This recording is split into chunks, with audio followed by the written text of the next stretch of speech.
Hello बच्चों, कैसे हैं आप सब। मेरा नाम है आशीष पांडे। आप पढ़ रहे हैं द टॉपिक मास्टर अपने प्यारे से यूट्यूब चैनल पर। आज हम इस वन शॉट में पढ़ने वाले हैं केमिकल रिएक्शन एंड इक्वेशन। सबसे अच्छी बात यह है कि ये वन शॉट सारे वन शॉट से थोड़ा सा अलग रहेगा। उसका रीजन ये है क्योंकि हम इस वन शॉट को according to new syllabus updated form में लेकर आए हैं, यानी कि जो सिलेबस आपका अपडेट हो चुका है उसके अकॉर्डिंग हम इस वन शॉट वीडियो को बना रहे हैं। एकदम ताजा ताजा नया नया वन शॉट आपको दे रहे हैं। और ये सबसे अलग इसलिए है क्योंकि इस वन शॉट में कुछ चीजें एडिशनल आपको मिलने वाली हैं। जैसे आपको मिलेगा कंप्लीट एक्टिविटी का सॉल्यूशन। जितनी भी एक्टिविटी इस चैप्टर में है वो सारी एक्टिविटी भी आपको बताई जाएंगी। इसके बाद आपको मिलेगा एक पेपर सेट जिसमें मोस्ट इंपॉर्टेंट क्वेश्चन पेपर होंगे जो कि प्रीवियस ईयर के होंगे, जो सबसे ज्यादा पूछे गए हैं इस चैप्टर से। वो पेपर भी आपको फ्री मिलने वाला है इस वन शॉट सीरीज के अंदर।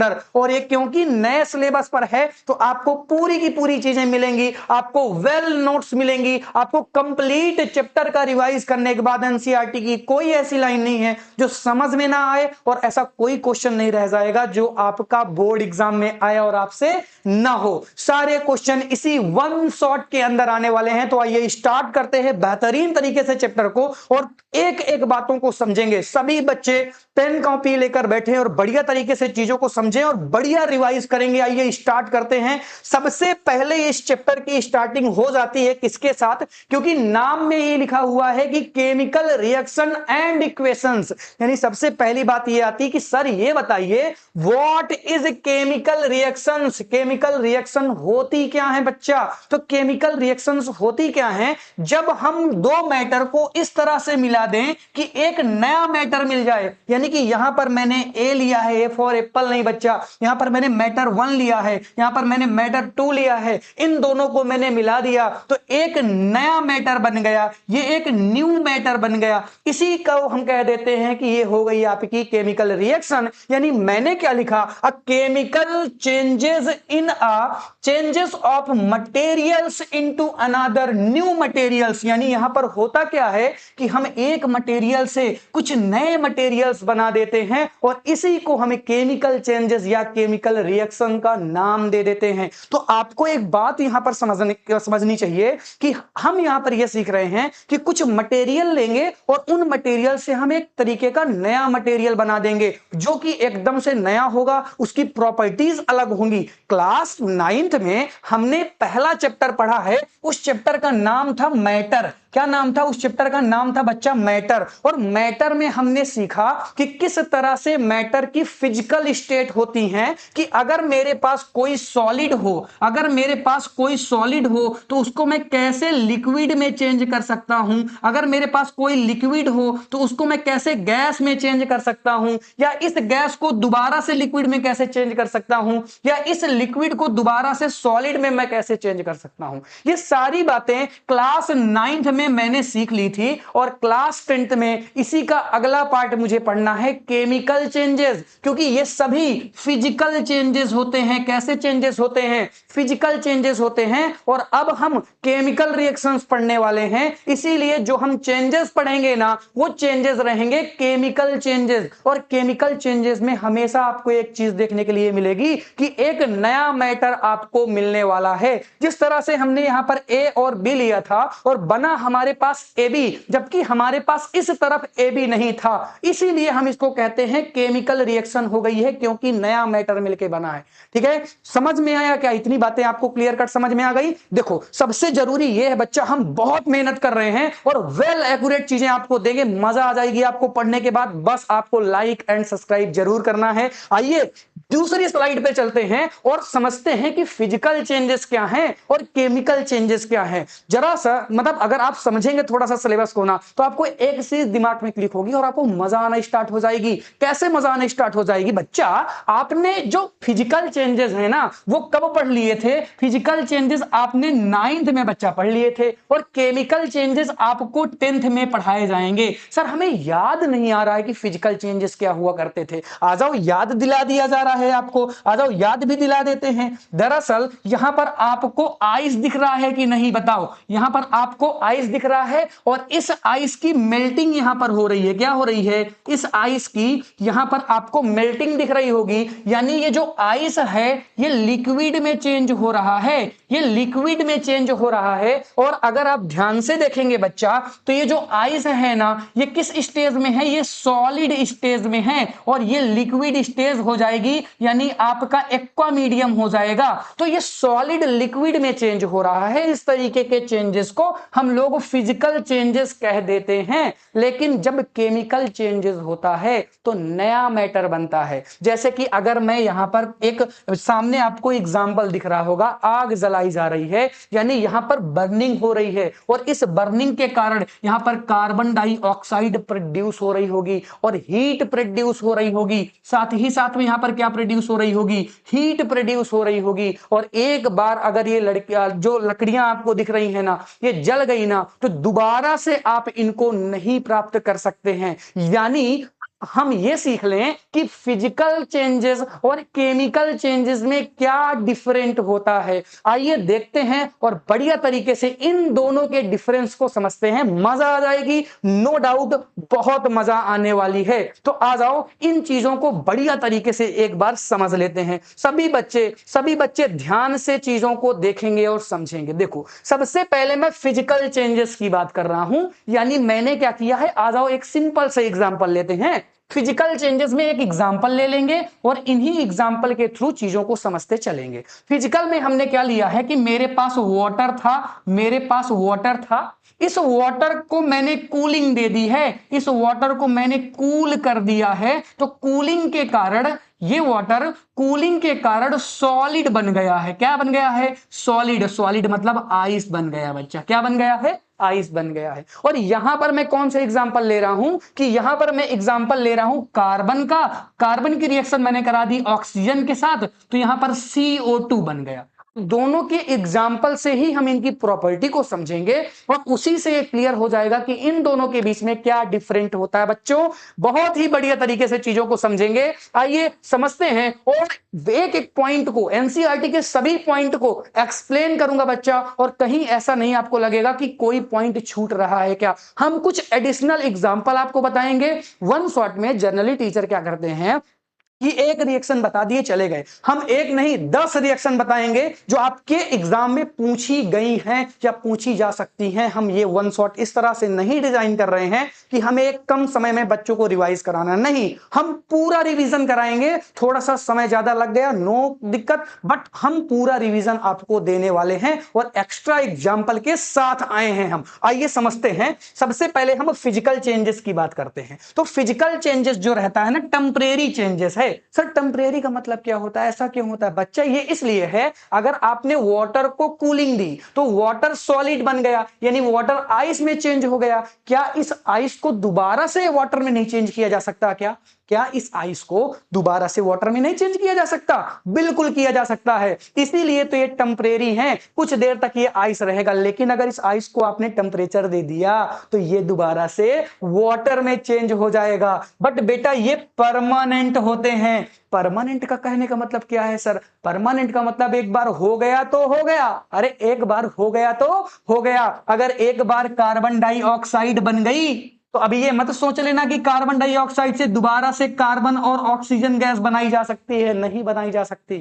ठीक है, समझ रहे हो मेरी बात को? तो ये दोबारा से पॉसिबल नहीं है। एक बार कार्बन और ऑक्सीजन मिले और उन्होंने क्या बनाया? CO2 बनाया, तो दोबारा से फिर कार्बन और ऑक्सीजन को अलग नहीं किया जा सकता। इसीलिए तो कहते हैं कि ये परमानेंट नहीं है, ये टेम्परेरी है, इसको दोबारा से बनाया जा सकता है। बट ये एक बार चेंजेस हो गए ना, तो दोबारा से फिर वहीं पर नहीं जा सकता है। ये बातें क्लियर हैं आपको? ठीक है, अब हम बात करते हैं कि यहां पर कोई भी नया मैटर नहीं बनता। यहां पर कोई भी नया मैटर नहीं बनता। वाटर से आइस बना है। चाहे वाटर की बात करें चाहे आइस की बात करें, दोनों की प्रॉपर्टी तो सेम है, क्योंकि दोनों है तो पानी ही, दोनों है तो वाटर ही। बताओ क्लियर है? लेकिन यहां पर अगर आप देखेंगे तो ये कार्बन एक अलग चीज था, ये CO2 एक अलग गैस है। अगर आप देखेंगे तो कार्बन सॉलिड फेज में होता है और ये गैस फॉर्म में होता है, और जो बनने वाला पदार्थ है, जो बनने वाला मैटर है, वो भी गैसियस फॉर्म में होगा बच्चा, गैसियस फॉर्म में। यानी अगर आप ध्यान से देखें तो यहां पर एक नया मैटर बन रहा है, कार्बन डाइऑक्साइड, एक अलग गैस बन गई।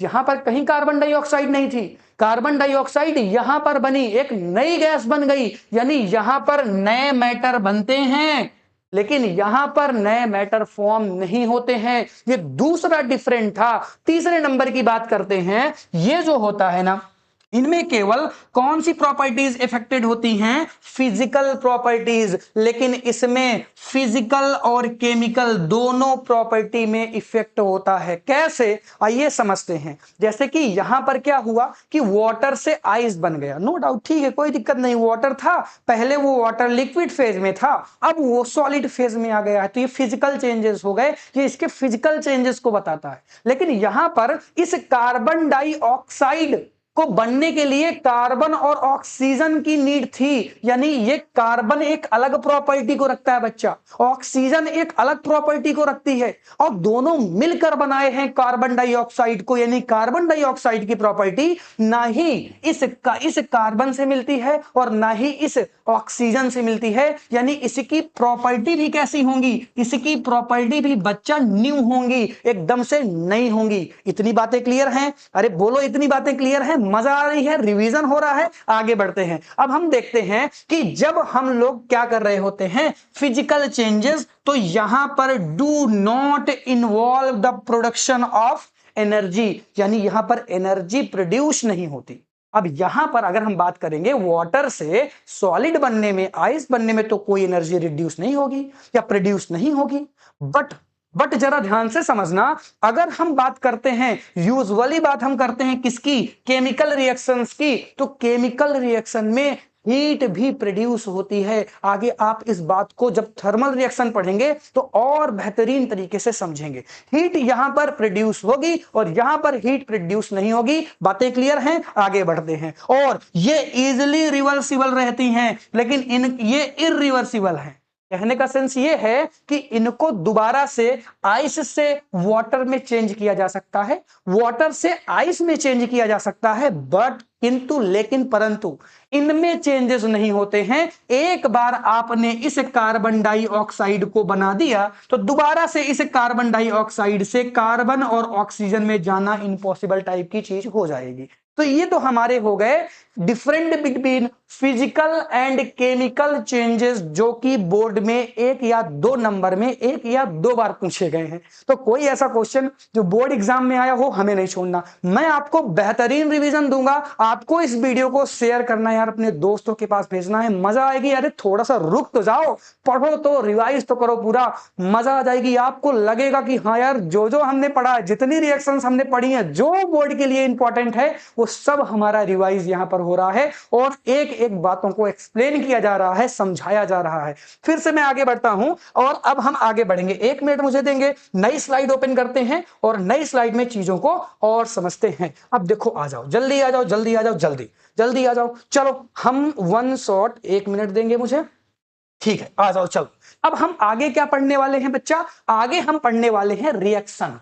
अब हम देखेंगे, क्योंकि ये प्रॉपर पूरा चैप्टर रिएक्शन के ऊपर डिपेंड करता है। रिएक्शन पढ़ेंगे, रिएक्शन के टाइप पढ़ेंगे, रिएक्शन में आने वाली बातों को पढ़ेंगे। तो यही सब चीजें हमें पढ़ना है, यही सब चीजें हमें देखना है। तो अब हम देखने वाले हैं किसको? अब हम बच्चा देखने वाले हैं रिएक्शन को। तो रिएक्शन में हम क्या देखने वाले हैं, जरा ध्यान से देखना। एक रिएक्शन मैंने ली है जो एनसीईआरटी के पेज नंबर पहले में मिल जाएगी आपको। एनसीईआरटी के पेज नंबर पहले में मिल जाएगी कि मैग्नीशियम, और ये आपकी एक्टिविटी का क्वेश्चन भी है, अभी एक्टिविटी में करवाऊंगा। अगर मैं मैग्नीशियम की रिबन को ले लूं जो कि सॉलिड में होगी और इसको मैं बर्न कर दूं, बर्न करने के लिए मुझे ये साइन लगाना पड़ता है, आप सभी बच्चों को पता होगा, आपने रिवाइज किया होगा। तो अगर मैं इसको बर्न करूं तो ये ऑक्सीजन के साथ रिएक्ट करती है और मैग्नीशियम ऑक्साइड बनाती है, और मैग्नीशियम ऑक्साइड बनाती है।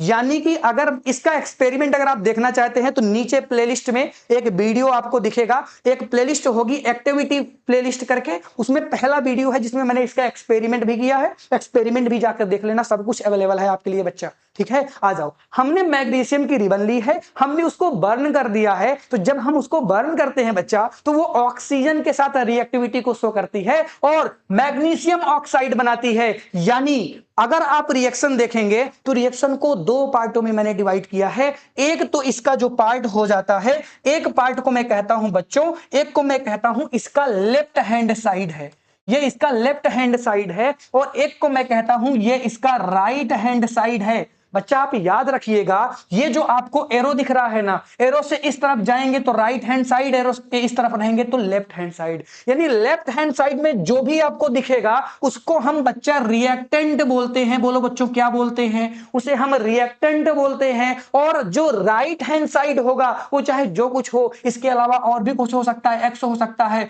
वाई हो सकता है, कुछ भी हो सकता है, एनीथिंग जो आपके राइट हैंड साइड में हो उसको हम बच्चा प्रोडक्ट बोलते हैं। क्या सर हमेशा ऐसा होगा क्या? बिल्कुल बच्चा ऐसा होगा। तो ये आपका रिएक्टेंट हो गया, ये आपका प्रोडक्ट हो गया। यानी अगर आपको सब्जी बनानी है ना, तो सब्जी में आपने जो रॉ मटेरियल लिया है, जैसे आलू आपने लिया है, प्याज आपने लिया है, टमाटर आपने लिया है, तो ये आपका क्या हो गया? ये आपके रिएक्टेंट हो गए। और इनसे जो सब्जी बनने वाली है पकने के बाद, उसको हम प्रोडक्ट बोलते हैं। बोलो समझ में आया क्या? अरे बोलो समझ में आया क्या? हाँ सर समझ में आया, और बढ़िया तरीके से समझ में आया। यानी कि हम क्या कह सकते हैं? हम कह सकते हैं a reactant is a substance that change in a chemical reaction. और चेंज होकर ये क्या बनाते हैं? चेंज होकर ये प्रोडक्ट बनाते हैं। Product are a new substance which are formed in chemical reaction. यानी ऐसे पदार्थ जो नए बनते हों उनको हम प्रोडक्ट कहते हैं। तो एक रिएक्शन में आपको रिएक्टेंट और प्रोडक्ट दोनों देखने के लिए मिल जाएंगे। बोलो क्लियर है क्या?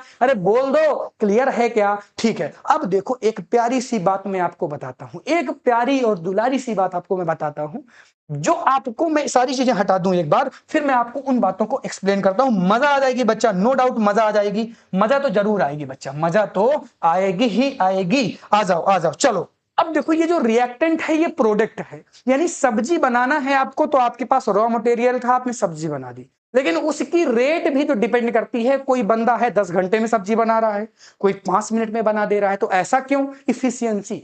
यानी इसको अगर मैं कुछ ऐसा दे दूं जिससे इसकी रेट में चेंजेस आ जाएं, जिससे इसकी रेट चेंज हो जाए या रेट इंक्रीज हो जाए, तो उसको हम क्या कहते हैं? उसको हम कैटलिस्ट कहते हैं। बच्चों को समझ में नहीं आता कि कैटलिस्ट क्या होते हैं, बच्चे समझ नहीं पाते कि कैटलिस्ट क्या होते हैं। बच्चों मैंने क्या कहा कि जब आप किसी रिएक्शन में कैटलिस्ट को ऐड करते हैं तो वो रिएक्शन तेजी से होने लगती है। जो 10 मिनट में होने वाली थी अब वो 1 मिनट में ही हो जाएगी। यानी उसकी रेट बढ़ जा रही है। बोलो समझ में आ रहा है क्या? अरे उसकी रेट में चेंजेस आ रहे हैं। यानी हमने कहा कि कैटलिस्ट क्या होते हैं बच्चा? जो केमिकल रिएक्शन की रेट को चेंज कर दें या रेट को इंक्रीज कर दें, उसको हम कहते हैं कैटलिस्ट। और कैटलिस्ट कभी भी यूज नहीं होते। तो सर क्यों फिर रिएक्शन में डाले जाते हैं? रेट को चेंज करने के लिए। मेरी बात ध्यान से समझना, अब आपको और बेहतरीन तरीके से समझ में आएगा।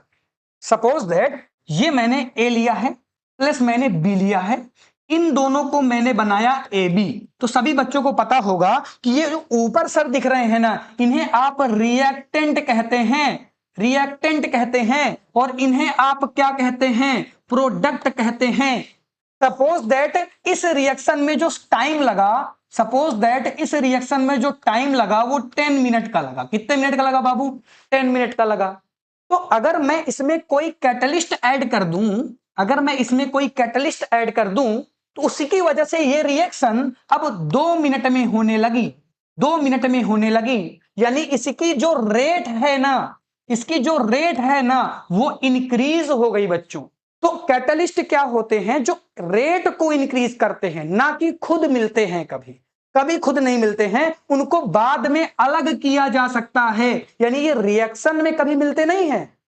ये कभी रिएक्टेंट और प्रोडक्ट से कोई नाता नहीं रखते हैं। रिएक्टेंट जो रहेगा वही प्रोडक्ट बनाएगा, इनसे कोई लेना देना नहीं है कि ये क्या है। बट ये केवल और केवल रिएक्शन की रेट को इंक्रीज कर देंगे। बोलो समझ में आया क्या? जो रिएक्शन 10 मिनट में हो रही थी वो रिएक्शन अब 2 मिनट में होने लगी, क्योंकि बस इनका केवल इतना काम है, यानी ये रेट को केवल इंक्रीज करते हैं, इनका इतना काम है। और ये बड़ी इंपॉर्टेंट लाइन है, बच्चे इसको हल्के में ले लेते हैं। एनसीईआरटी ने कहा भाई, एनसीईआरटी ने कहा catalyst are not consumed by the reaction, यानी कभी भी कैटलिस्ट रिएक्शन के थ्रू कंज्यूम्ड नहीं होते हैं, उनका यूज नहीं किया जाता। वो केवल इस बात पे डिपेंड करते हैं कि वो रेट ऑफ रिएक्शन बढ़ा देते हैं बस, बाकी वो कभी यूज नहीं होंगे। जैसे मैंने 10 ग्राम कैटलिस्ट को मिलाया तो रिएक्शन होने के बाद मैं उसी 10 ग्राम कैटलिस्ट को दोबारा से प्राप्त कर सकता हूं, निकाल सकता हूं, वो यूज नहीं होगा, वो उतना ही रहेगा। यानी रिएक्टेंट और प्रोडक्ट के ऊपर रिएक्शन डिपेंड करती है, कैटलिस्ट के ऊपर नहीं। केवल कैटलिस्ट रेट को इंक्रीज करता है बस। बातें समझ में आई? अरे बोल दो, बातें समझ में आई? कमेंट जरूर कर देना बच्चा, और अपने दोस्तों के पास शेयर करना। हाँ, कमेंट आपकी बहुत जरूरी है बच्चा, बस एक ही चीज मांग रहा हूं, कमेंट और कमेंट, बस कमेंट, खूब सारी कमेंट कर दो, खूब सारी कमेंट कर दो। चलो आ जाओ, चलो आ जाओ, नेक्स्ट स्लाइड की बात करते हैं। अब हम ये सीखते हैं कि हमने एक रिएक्शन को सीखा, वो रिएक्शन हमें ये बता रही थी कि एक रिएक्शन में रिएक्टेंट होता है, प्रोडक्ट होता है और कैटलिस्ट होते हैं। रिएक्टेंट प्रोडक्ट को बनाते हैं, प्रोडक्ट नए मटेरियल्स होते हैं, और कैटलिस्ट रिएक्शन को इंक्रीज कर देते हैं, यानी कि रिएक्शन की रेट को इंक्रीज कर देते हैं, समय को घटा देते हैं। जो समय 10 मिनट का होने वाला था उसको 2 मिनट कर देंगे, ये कैटलिस्ट का यूज था। इतनी बातें सभी बच्चों को समझ में आ गई होंगी। अब मैं आपको एक नए टॉपिक में लेकर जाने वाला हूं, और इस नए टॉपिक को बोलते हैं method of balancing chemical equation. Chemical equation में रिएक्टेंट होगा, प्रोडक्ट होगा, सभी बच्चों को समझ में आ गया। अब हमने क्या कहा था बच्चा, अभी हमने क्या सीखा, ये टॉपिक कैसे आया जरा ध्यान से सीखना। मैं आपको क्या बता रहा हूं बाबू, मैं आपको यह बता रहा हूं कि एक रिएक्शन के 2 पार्ट होते हैं। मैंने अभी अभी आपको बताया, एक होता है लेफ्ट हैंड साइड वाला और एक होता है बच्चों राइट हैंड साइड वाला। एक लेफ्ट हैंड साइड वाला और एक राइट हैंड साइड वाला। फिर बच्चा मैंने आपसे यह कहा कि जो लेफ्ट हैंड साइड वाला पार्ट होता है उसको मैं रिएक्टेंट बोलता हूं, और इस पार्ट को मैं क्या कहता हूं, प्रोडक्ट कहता हूं। बताओ, इसको मैं प्रोडक्ट कहता हूं और इसको मैं क्या कहता हूं, रिएक्टेंट कहता हूं। बच्चों क्या कहता हूं, रिएक्टेंट कहता हूं। तो ये जो इक्वेशन बैलेंसिंग का मेथड है ये इस बात पे डिपेंड है, ये कहता है कि जो आपका लेफ्ट हैंड साइड है ना और जो आपका राइट हैंड साइड है इसको बराबर कर दो। बराबर का मतलब जितना रिएक्टेंट हो उतना ही प्रोडक्ट बने। तो ये रूल कहां से आया होगा, फिर से ये रूल क्लास 9 से आया। क्लास 9th में हमने लॉ ऑफ कंजर्वेशन ऑफ मास पढ़ा है। थोड़ा सा मैं याद दिला देता हूं आपको, कॉन्सेप्ट है, मजा आएगी बच्चा। तो कॉन्सेप्ट ये कहता है कि क्लास 9th में हमने पढ़ा था law of conservation of mass, यानी mass can neither be created nor be destroyed. Mass को क्रिएट और डिस्ट्रॉय नहीं किया जा सकता, बल्कि इसको एक फॉर्म से दूसरे फॉर्म में चेंज किया जा सकता है। तो बच्चा ये जो रिएक्टेंट है एक तरीके का मास कंटेन करेगा, तो मास चेंज हो गया है प्रोडक्ट में, नए मटेरियल में, लेकिन जितना मास यहां होगा उतना ही मास इस प्रोडक्ट में होगा। बात को समझना, एक रिएक्शन होती है, इस रिएक्शन में ए ले लिया, बी ले लिया, जो बनने वाला न्यू प्रोडक्ट है वो अभी अभी मैंने बताया था कि ए भी बन गया। अगर मैं कहता हूं कि ये 10 ग्राम था और अगर मैं कहता हूं कि ये आपका 12 ग्राम था, तो बनने वाला प्रोडक्ट कितना ग्राम होगा, हमेशा और हमेशा बनने वाला प्रोडक्ट आपका कितना ग्राम हो जाएगा बच्चा, 22 ग्राम हो जाएगा। यानी कि इन दोनों को जोड़ने पर 22 आ रहा है, तो इधर भी 22 आना चाहिए। मास can neither be created not be destroyed, क्योंकि मास हमेशा चेंज होता है। ये बातें क्लास 9th की हैं, ये बातें क्लास 9th की हैं। तो हमें इस मेथड को पढ़ने की आवश्यकता क्यों पड़ी, क्योंकि इस नियम ने कहा कि भैया दोनों को साइड के जो मास है बराबर करने पड़ेंगे, आपको बैलेंस करना पड़ेगा इक्वेशन को। इसीलिए हम इक्वेशन को बैलेंस करने लगे। कहने का मतलब समझना बच्चा, ध्यान से कहने का मतलब समझना। मैंने क्या कह दिया, मैंने ये कहा बच्चा, मैंने ये कहा कि अगर ये कार्बन 1 मॉलिक्यूल्स में है, देखो यहां पर आगे नहीं लगा कुछ, तो यानी ये 1 मॉलिक्यूल्स में होगा, तो ये भी कार्बन 1 होना चाहिए। और अगर ये ऑक्सीजन 2 मॉलिक्यूल में है तो ये ऑक्सीजन भी 2 मॉलिक्यूल में होना चाहिए। तो अगर आप ध्यान से देखेंगे तो जो रिएक्टेंट वाला पोर्शन है इसमें एक कार्बन है और 2 ऑक्सीजन है, तो इधर भी प्रोडक्ट वाले में एक कार्बन और 2 ऑक्सीजन है। यानी ये जो रिएक्शन है आपकी, ये रिएक्शन कैसी हो जाएगी? ये रिएक्शन आपकी बैलेंस रिएक्शन हो जाएगी बच्चों। बट अगर आप नीचे देखेंगे, एक एग्जाम्पल हमने दिया है नीचे की तरफ, इस एग्जाम्पल में अगर आप देखेंगे तो ये आपका लेफ्ट हैंड साइड हो गया, ये आपका राइट हैंड साइड हो गया। अगर आप लेफ्ट हैंड साइड में देखेंगे तो आपको 2 मॉलिक्यूल में हाइड्रोजन दिखेगा, इधर देखेंगे तो इधर भी 2 मॉलिक्यूल में हाइड्रोजन दिखेगा, बहुत ही अच्छी बात है। लेकिन यहां पर आपको जो ऑक्सीजन दिखेगी वो भी 2 मॉलिक्यूल में दिखेगी बच्चा, बट यहां पर ऑक्सीजन केवल सिंगल फॉर्म में है, यानी ये रिएक्शन अनबैलेंस हो जाएगी। तो इसको बैलेंस करना पड़ेगा। और बोर्ड में एक क्वेश्चन फिक्स है, इस रिएक्शन से फिक्स क्वेश्चन पूछा जाता है बच्चों। क्या मेरी बातें आपको सुनाई दे रही हैं? क्या मैं आपको दिखाई दे रहा हूं? क्या मजा आ रही है? क्या अरे दोबारा से कमेंट कर दो अगर कर दिया हो। चलो आ जाओ फिर देखते हैं कि किस तरह से इन इक्वेशन को बैलेंस किया जाता है। ये अगर अनबैलेंस है तो सर इसको बैलेंस कैसे करेंगे? सिखाइए ना हमें बैलेंस करना। बिल्कुल सिखाता हूं, एकदम बेसिक से समझेंगे और बहुत सारे क्वेश्चन भी मैं आपको होमवर्क के रूप में दूंगा ताकि आप प्रैक्टिस करते रहें। ये वन शॉट अभी नए नए बनाए जा रहे हैं, तो जितने भी वन शॉट बने हैं उनसे हमने कोशिश की है कि आपको बेहतर कंटेंट दें, क्योंकि ये नए हैं, अकॉर्डिंग टू नए सिलेबस हैं, और हमने बहुत सारी एडिशनल चीजें भी ऐड कर दी हैं जो आपको आनंद देगा। अगर आपको बढ़िया तरीके से चैप्टर में आता है तो 2x में स्पीड कर दो, रिवाइज कर दो जल्दी से चीजों को, बढ़िया बढ़िया देखो चीजों को, और मस्त जो आपको चीजें सिखाई जा रही हैं, जो वर्क दिया जा रहा है उस पर भी आपको काम करते रहना है। आइए सीखते हैं कि किस तरह से हमें रिएक्शन को बैलेंस करना है। वैसे तो मैंने इसके 7 स्टेप्स लिखे हैं, बट आपको इन स्टेप्स को याद नहीं रखना है। ये देखो कह रहा है कि इन स्टेप को याद मत रखो। इन स्टेप को याद रखोगे तो क्या करोगे यार? कॉन्सेप्ट सीख लो ना कि कैसे होता है, स्टेप कौन याद रखता है। तो आ जाओ सीखते हैं कि किस तरह से हम इन रिएक्शन को बैलेंस करेंगे। आ जाओ बच्चा, तो कैसे बैलेंस करेंगे? आइए इसको हम बैलेंस करके देखते हैं। जो सामने आपके दिख रही है एक रिएक्शन, आ जाओ बैलेंस करते हैं। तो कैसे बैलेंस करेंगे? आ जाओ सभी बच्चे देखेंगे। चलो चलो चलो चलो चलो आ जाओ।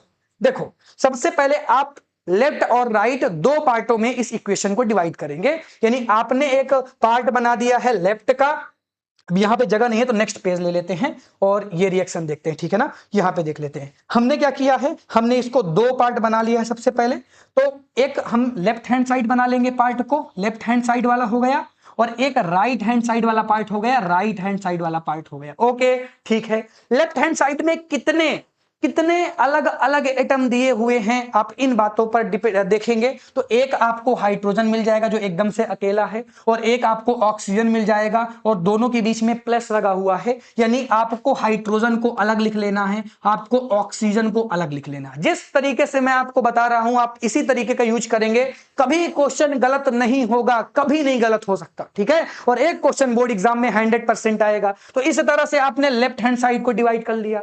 राइट हैंड साइड में आप देखेंगे तो आपको एक कंपाउंड मिलेगा जो कि है वाटर का फॉर्मूला होता है H2O। तो आपको इस कंपाउंड को साथ में लिखना है H2O,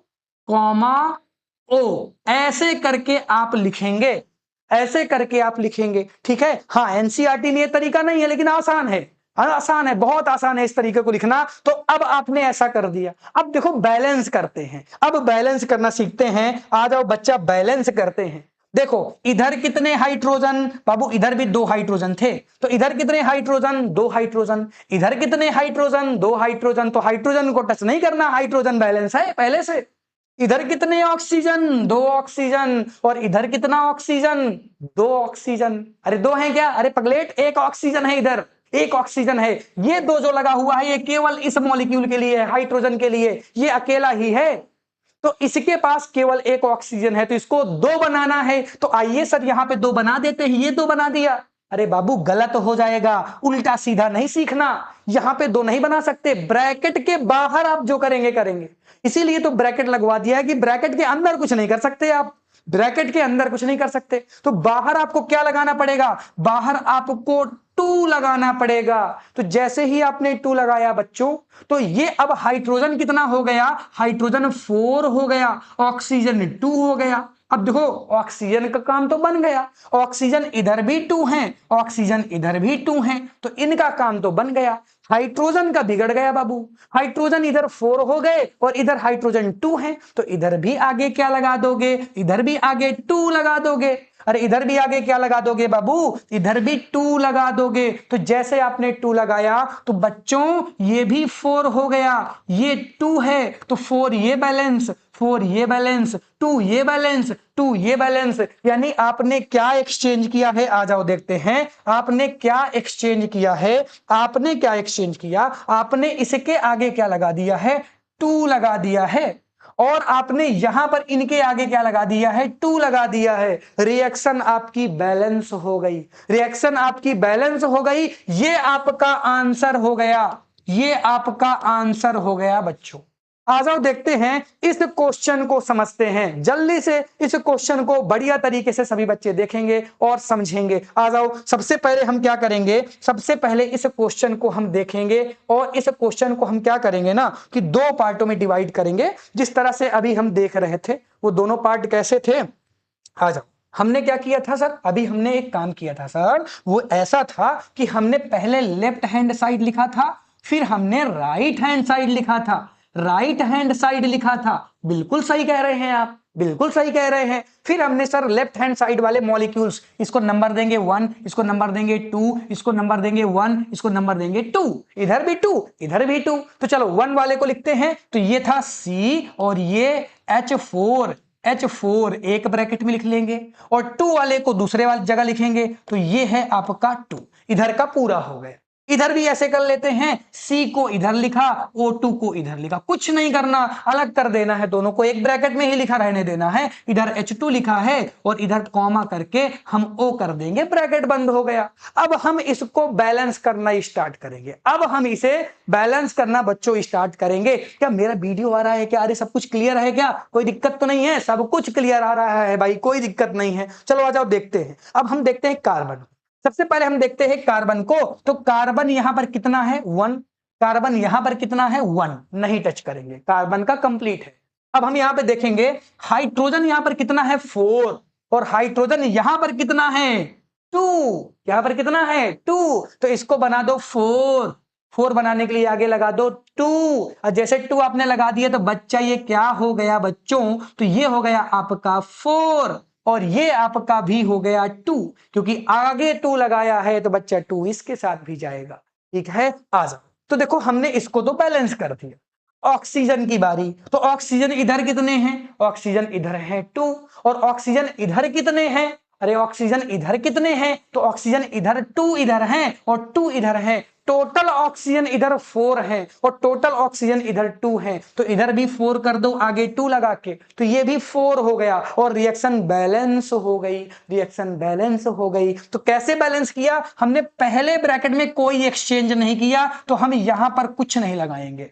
हमने दूसरे ब्रैकेट में 2 लगाया है, तो दूसरे वाले में हम यहां पर 2 लगा देंगे। इधर हमने पहले वाले में कोई एक्सचेंज नहीं किया, तो इधर हम कुछ नहीं लगाएंगे, और इधर दूसरे वाले में हमने 2 लगाया है, तो बाबू इधर कितना लगा देंगे 2 लगा देंगे, और ये रिएक्शन हमारी बैलेंस हो गई, और ये आपका क्या हो गया आंसर। अरे बच्चों क्या हो गया आंसर। तो इस तरह से आपको आंसर लिखना आना चाहिए। डायरेक्ट क्वेश्चन आता है, 2 नंबर का क्वेश्चन, फिक्स क्वेश्चन है आपके बोर्ड एग्जाम का। आ जाओ कुछ और क्वेश्चनों की बातें करते हैं। ये कुछ और क्वेश्चन हैं जो आपके बोर्ड एग्जाम में पूछे जा चुके हैं, यानी ये आपके क्वेश्चन जो हैं ये इंपॉर्टेंट क्वेश्चन है, और ये बहुत इंपॉर्टेंट क्वेश्चन है बच्चों, बहुत ही ज्यादा इंपॉर्टेंट क्वेश्चन है। तो कैसे सॉल्व करना है जिस तरह से मैंने अभी आपको सिखाया। बाय द वे अगर आपको ये आता ही नहीं है कि हमें सॉल्व करना ही नहीं आता, तो एक वीडियो मैंने डिस्क्रिप्शन के नीचे डाल दिया है, सभी के आंसर्स भी मैंने लिख दिए हैं, और उनका कैसे सोल्यूशन आप लिखेंगे, कैसे आप सॉल्व करेंगे वो भी मैंने बता दिया, क्योंकि ये वन शॉट है। जनरली हमने 1-2 चीजें बता दी आपको और कुछ आपको वर्क दे दिया। ये आपका क्या हो जाएगा, ये आपका वर्क हो जाएगा, जिसे आपको सेल्फ से करना है, खुद से करना है बच्चों। ठीक है, इनमें कोई भी प्रॉब्लम होगी तो नीचे सॉल्यूशन पड़ा हुआ है, वीडियो फॉर्म में देख लेना, कोई दिक्कत नहीं होगी। पूरा वीडियो आपको मिल जाएगा नीचे, जिसमें और ब्रीफ तरीके से समझाया गया है। अगर आपको आता ही नहीं है कि कैसे बैलेंस करना है तो बच्चा फिर आप उस वीडियो को देखें, आपको मजा आएगी, क्योंकि यहां पर रिवीजन चल रहा है और हम चीजों को रिवाइज कर रहे हैं। बोलो समझ में आया क्या? चलो आ जाओ, आगे बढ़ेंगे और अब हम देखेंगे क्या, अपने बहुत ही इंपॉर्टेंट टॉपिक को। यहां से हमारा चैप्टर अब रन में आएगा, यानी यहां से अब हम मेन चीजों को पढ़ना स्टार्ट करेंगे, जो कि है टाइप ऑफ केमिकल रिएक्शंस, यानी हम केमिकल रिएक्शंस के टाइप को पढ़ेंगे। जनरली ये कितने टाइप्स की होती हैं बच्चों? तो जनरली ये टाइप्स जो होता है इनका, ये हम 5 टाइप की रिएक्शंस को पढ़ते हैं। कितने टाइप की रिएक्शंस को पढ़ते हैं? 5 टाइप की रिएक्शन को पढ़ते हैं। पहले टाइप की रिएक्शन को कहते हैं कॉम्बिनेशन रिएक्शन। क्या बोलते हैं बच्चों? कॉम्बिनेशन रिएक्शन, जिसमें 2 रिएक्टेंट जुड़कर एक प्रोडक्ट बनाते हैं। दूसरी रिएक्शन को कहते हैं डीकंपोजिशन रिएक्शन, जिसमें कोई एक रिएक्टेंट ब्रेक डाउन होकर एक से ज्यादा प्रोडक्ट को बनाता है। अभी बहुत ही बढ़िया तरीके से मैं एक्सप्लेन करूंगा, सारी डिफिनेशन लिखवाऊंगा और सारे मोस्ट इंपॉर्टेंट क्वेश्चन, जो मोस्ट इंपॉर्टेंट रिएक्शन है आपके बोर्ड एग्जाम की, वो भी मैं आपको यहीं पर कराऊंगा। सारी चीजें मैं आपको सिखाने वाला हूं, ठीक है? थोड़ा सा पेशेंस के साथ चीजों को देखना है, मजा जरूर आएगी बच्चों, ठीक है? चलो आ जाओ, अब हम बात करते हैं नेक्स्ट रिएक्शन की। तो होता है डिस्प्लेसमेंट रिएक्शन, और डिस्प्लेसमेंट रिएक्शन के बाद डबल डिस्प्लेसमेंट रिएक्शन, जिसमें एक रिएक्टेंट जो ज्यादा रिएक्टिव होता है वो कम रिएक्टिव वाले रिएक्टेंट को डिस्प्लेस्ड करके नए प्रोडक्ट को बनाता है। यही अगर दोनों तरफ से हो तो डबल डिस्प्लेसमेंट रिएक्शन कहते हैं। देन सबसे ज्यादा इंपॉर्टेंट रिएक्शन रेडॉक्स रिएक्शन को पढ़ेंगे, जहां पर oxidation, reduction, oxidizing agent, reducing agent, इन सभी के बारे में डिटेल में देखेंगे और बोर्ड एग्जाम के क्वेश्चंस भी देखेंगे। आइए बिना देरी किए हुए स्टार्ट करते हैं कॉम्बिनेशन रिएक्शन को, और बेहतरीन तरीके से एग्जाम्पल के थ्रू, एनिमेशन के थ्रू, एग्जाम्पल और उन एग्जाम्पलों के थ्रू जो बोर्ड एग्जाम में आए हैं, ताकि लगे कि भैया वही पढ़ाया जा रहा है यहां पर जो आपके बोर्ड एग्जाम में आता है। बच्चों आ जाओ, चलो स्टार्ट करते हैं। तो अब ये आपका आ गया combination reaction. Sir combination reaction होती क्या है? अरे ये तो बता दीजिए सर कि कॉम्बिनेशन रिएक्शंस क्या होती हैं। तो बच्चा कॉम्बिनेशन रिएक्शन में जनरली होता क्या है कि रिएक्टेंट एक से ज्यादा होते हैं। हमेशा जब रिएक्टेंट होंगे तो एक से ज्यादा होंगे। जैसे हो सकता है कि ए हो सकता है बी हो सकता है सी हो, कभी केवल ए नहीं होगा। और जब भी प्रोडक्ट बनेगा तो केवल सिंगल प्रोडक्ट बनेगा, ए बी सी, एक प्रोडक्ट बनेगा। यानी जो आपका रिएक्टेंट वाला पोर्शन है ये एक से ज्यादा हो सकते हैं, लेकिन हमेशा जो आपका प्रोडक्ट बनेगा वो ओनली 1 बनेगा। ओनली 1 लिख सकते हैं बच्चों आप, ठीक है ना? ओनली 1 बनेगा बच्चों। क्या बनेगा? ओनली 1। जैसे कि एग्जांपल के थ्रू मैंने यहां पर एक्सप्लेन किया, जरा ध्यान से देखना। एग्जांपल के थ्रू मैंने यहां पर एक्सप्लेन किया। कैसे एक्सप्लेन किया? मेरे पास ए है, मेरे पास बी है, बना क्या है? A B. यानी मेरे पास 2 रिएक्टेंट थे, एक रिएक्टेंट ए था, एक रिएक्टेंट बी था, दोनों मिलकर क्या बना दिए? ए बी को बना दिए। यानी ये रिएक्शन कॉम्बिनेशन रिएक्शन हो जाएगी। ऐसी कोई भी रिएक्शन जिसमें एक से ज्यादा रिएक्टेंट हो लेकिन प्रोडक्ट ओनली 1। केवल एक चीज आपको याद रखना है बच्चों, यही तो मैं अभी लिख रहा था कि जो आपका प्रोडक्ट बनेगा ना, जो आपका प्रोडक्ट बनेगा वो ओनली 1 बनेगा बच्चों। कितना बनेगा? ओनली 1 बनेगा। ये आपको याद रखना है। तो कुछ बेहतरीन से एग्जाम्पल जो मोस्ट इंपॉर्टेंट एग्जाम्पल हैं आपके बोर्ड एग्जाम के लिए। पहला पूछा जाता है, डायरेक्ट कई बार पूछ लिया जाता है कि कंबंशन ऑफ कोल, कोल का जलना। तो अगर हम कोल को जलाएंगे, यानी कि किसको जलाएंगे? अरे भैया कोयले को जलाएंगे। कोयला जो जनरली, अब तो ठंड आ गई है तो कई जगह कोयला जलाया जाता है ठंड मिटाने के लिए। तो बच्चा कोयला जब भी हम जलाते हैं ना, कोल को, तो वो ऑक्सीजन के साथ रिएक्शन करता है और बनाता है कार्बन डाइऑक्साइड और एनर्जी भी प्रोड्यूस करता है। अरे सर आपने तो कहा था अभी कि केवल एक ही प्रोडक्ट बनता है सर, बट यहां पर देखिए ना एनर्जी भी बन रही है। बाबू ये प्रोडक्ट नहीं होता, ये प्रोडक्ट नहीं है। पहली बात तो ये एनर्जी है, एनर्जी, और एनर्जी को प्रोडक्ट में नहीं लिखते हम कि ये दो प्रोडक्ट बन गए। यहां पर ये डाउट मत कर लेना कभी, नहीं तो ऐसे तो कल्याण हो चुका फिर आपका। अरे कोई डाउट तो नहीं था ना ऐसा? किसके मन में ये डाउट था आप कमेंट जरूर करेंगे। नेक्स्ट क्वेश्चन आता है, क्वेश्चन क्या, रिएक्शन आती है formation of sodium oxide. Sodium oxide यानी कि जब भी हम सोडियम को लेते हैं ऑक्सीजन के साथ मिला देते हैं तो बनता है Na2O, सोडियम ऑक्साइड। जरा ध्यान से देखेंगे, एक रिएक्टेंट यहां था, दूसरा रिएक्टेंट यहां था, लेकिन प्रोडक्ट क्या सिंगल बना है क्या? प्रोडक्ट क्या सिंगल बना है क्या? बिल्कुल बच्चों प्रोडक्ट सिंगल बना है। हमेशा प्रोडक्ट सिंगल ही बनेगा बच्चों, हमेशा सिंगल बनेगा। Formation of hydrochloric acid, hydrogen और क्लोरीन मिलकर हाइड्रोक्लोरिक एसिड बनाते हैं, ये दो हैं, लेकिन बनने वाला प्रोडक्ट ओनली वन है। अरे ओनली वन है बच्चों। कितना है? Only one. तो अब तो रट गया कि नहीं? अरे रट गया क्या? रिवीजन कर रहे हो तो रट ही के जाओ यहां से, ठीक है? चलो आ जाओ, नेक्स्ट रिएक्शन की बात करते हैं। मैंने आपसे प्रॉमिस किया कि ये जो वन शॉट हैं ये पूरी तरीके से अपडेटेड हैं, नए सिलेबस पर हैं और एकदम से नए ताजे ताजे यूट्यूब पर पड़े हुए हैं, अभी के रिकॉर्डेड लेक्चर। अब देखो ये चीजें आपको कोई नहीं देगा।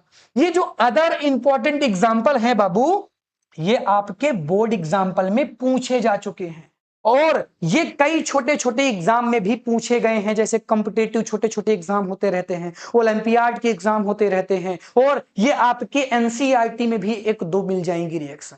यानी कुछ ऐसी चीजें भी हम लेकर आएंगे जो एडिशनल हैं आपके लिए, जो कहीं पर और नहीं मिलने वाली हैं। आइए बाबू बात करते हैं क्वेश्चन नंबर फर्स्ट, या कह देते हैं रिएक्शन नंबर फर्स्ट की। जब भी हम सोडियम और क्लोरीन को मिलाते हैं तो बनता है NaCl, जिसे हम कॉमन सॉल्ट भी कहते हैं बाबू। क्या कहते हैं? कॉमन सॉल्ट भी कहते हैं। जब भी हम मैग्नीशियम को बर्न करते हैं तो ऑक्सीजन के साथ रिएक्शन करके मैग्नीशियम ऑक्साइड बनता है। एनसीईआरटी की रिएक्शन आपको बता दिया मैंने। फिर इसके बाद ये मोस्ट इंपॉर्टेंट रिएक्शन है, स्टार लगा लो बच्चों, स्टार लगा लो, कि जब भी कैल्शियम ऑक्साइड की रिएक्शन होगी किसके साथ? वाटर मॉलिक्यूल्स के साथ, तो बनता है CaOH का होल ट्वाइस। सभी बच्चों से एक छोटा सा अनुरोध है कि इसका एक नाम, कैल्शियम ऑक्साइड तो इसका केमिकल नेम हो गया, लेकिन बच्चों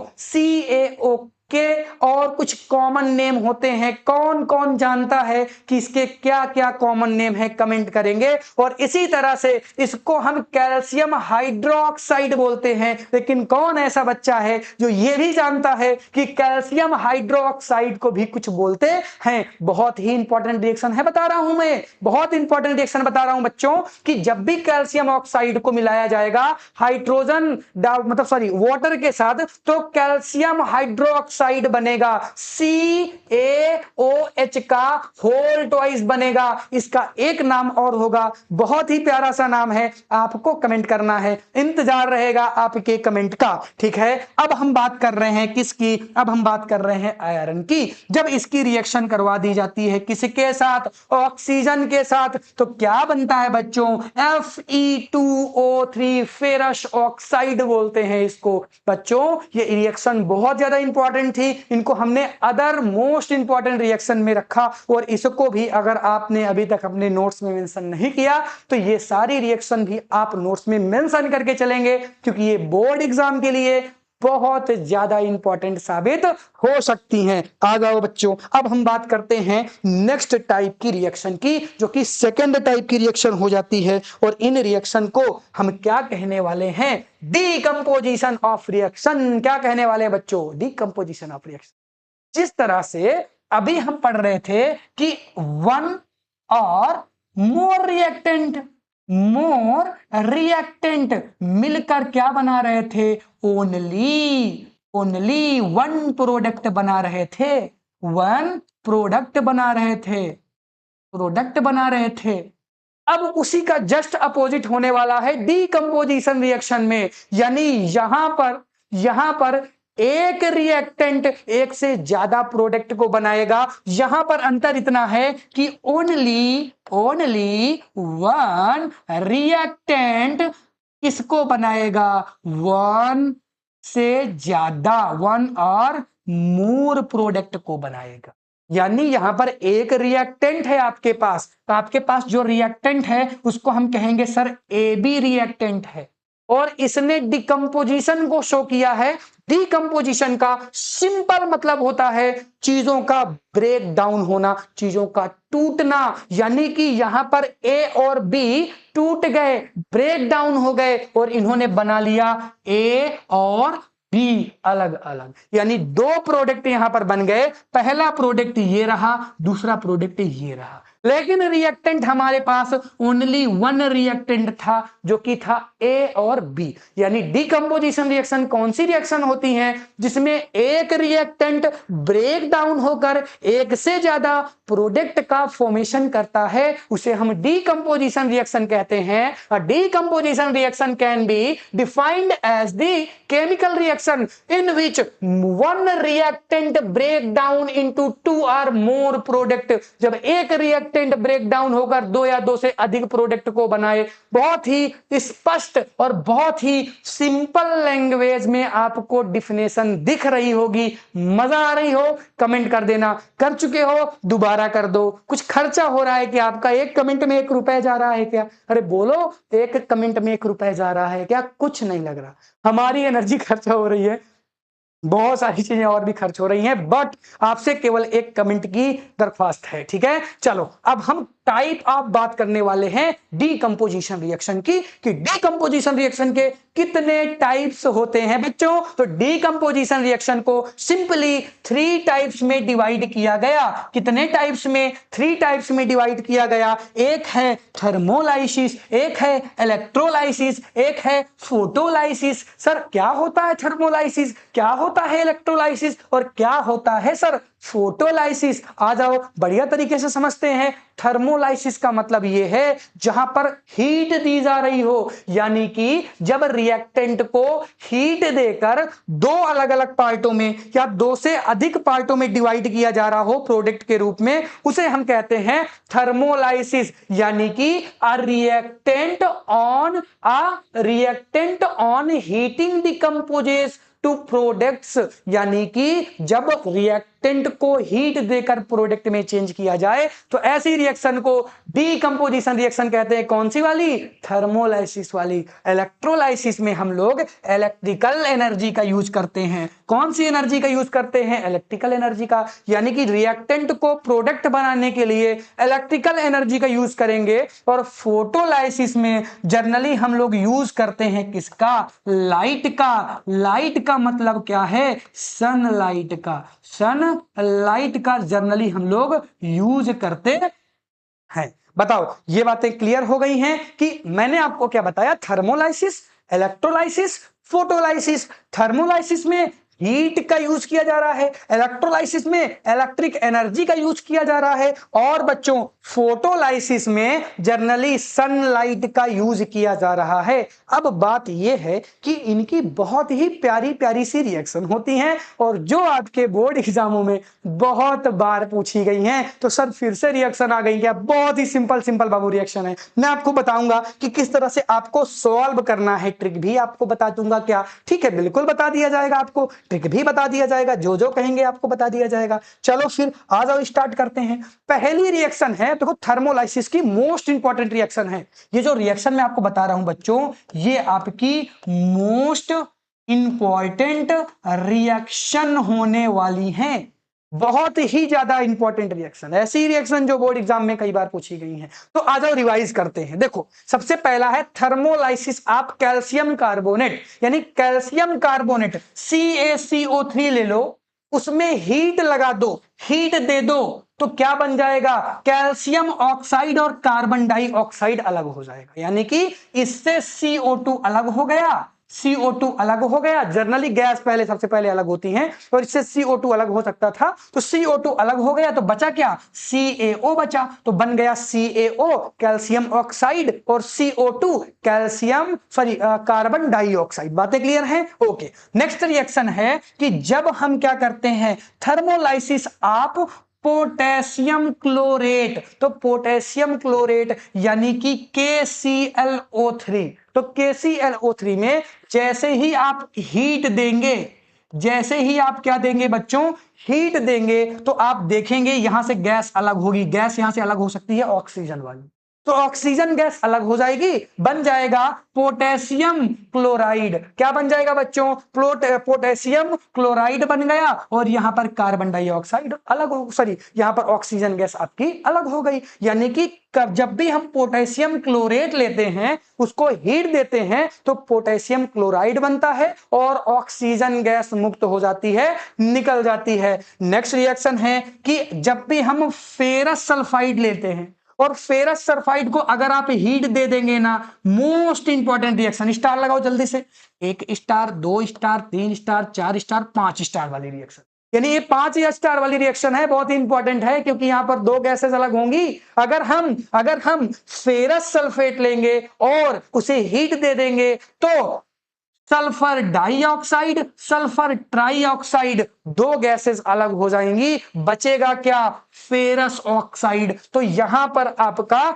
फेरस ऑक्साइड बन जाएगा और इसके साथ साथ सल्फर डाई और ट्राई अलग हो जाएंगे। ये MCQ में पूछा गया क्वेश्चन है, यानी PYQ में पूछा गया क्वेश्चन है। जनरली आपसे पूछा गया था कि इसके डिकंपोजिशन के बाद कौन सी गैसेस निकलती हैं, SO2 निकलेगी, SO3 निकलेगी, दोनों निकलेगी, कार्बन डाइऑक्साइड निकलेगी। तो बेटा SO2 और SO3 यानी सल्फर डाइऑक्साइड, सल्फर ट्राइऑक्साइड, दोनों गैसेस साथ में निकलती हैं। बोलो क्लियर है? हाँ क्लियर है। तो अब नेक्स्ट रिएक्शन की बात करते हैं, thermolysis of lead nitrate, 4 star लगा लो, 4 स्टार लगा लो। लेड नाइट्रेट का तो कई बार केवल फार्मूला पूछा गया है, इसका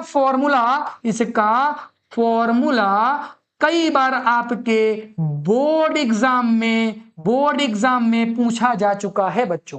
तो फॉर्मूला क्या होता है, PbNO3 का होल ट्वाइस, PbNO3 का होल ट्वाइस, क्या बोलते हैं, PbNO3 का होल ट्वाइस। तो ये इसका फॉर्मूला हो जाता है बच्चों। और जब इसे हम क्या देते हैं, जब इसे हम हीट दे देते हैं बच्चों, क्या दे देते हैं, हीट दे देते हैं, तो यहां पर बनता है लेड ऑक्साइड, साथ ही साथ में नाइट्रोजन डाइऑक्साइड और यहां पर ऑक्सीजन गैस, दोनों गैस के रूप में मुक्त हो जाती हैं, निकल जाती हैं। तो ये कुछ मोस्ट इंपॉर्टेंट रिएक्शन थी जो थर्मोलाइसिस की थी। यानी यहां पर इन रिएक्शन को अगर करवाना है तो आपको नीड पड़ती थी हर बार किसकी, अरे बोलो किसकी नीड पड़ती थी, हीट की। बिना हीट के ये रिएक्शन नहीं हो सकती हैं, यानी आपको हीट चाहिए ही चाहिए अगर आपको थर्मोलाइसिस करवाना है तो। अरे बोलो क्लियर है, ये रिएक्शन समझ में आ गई?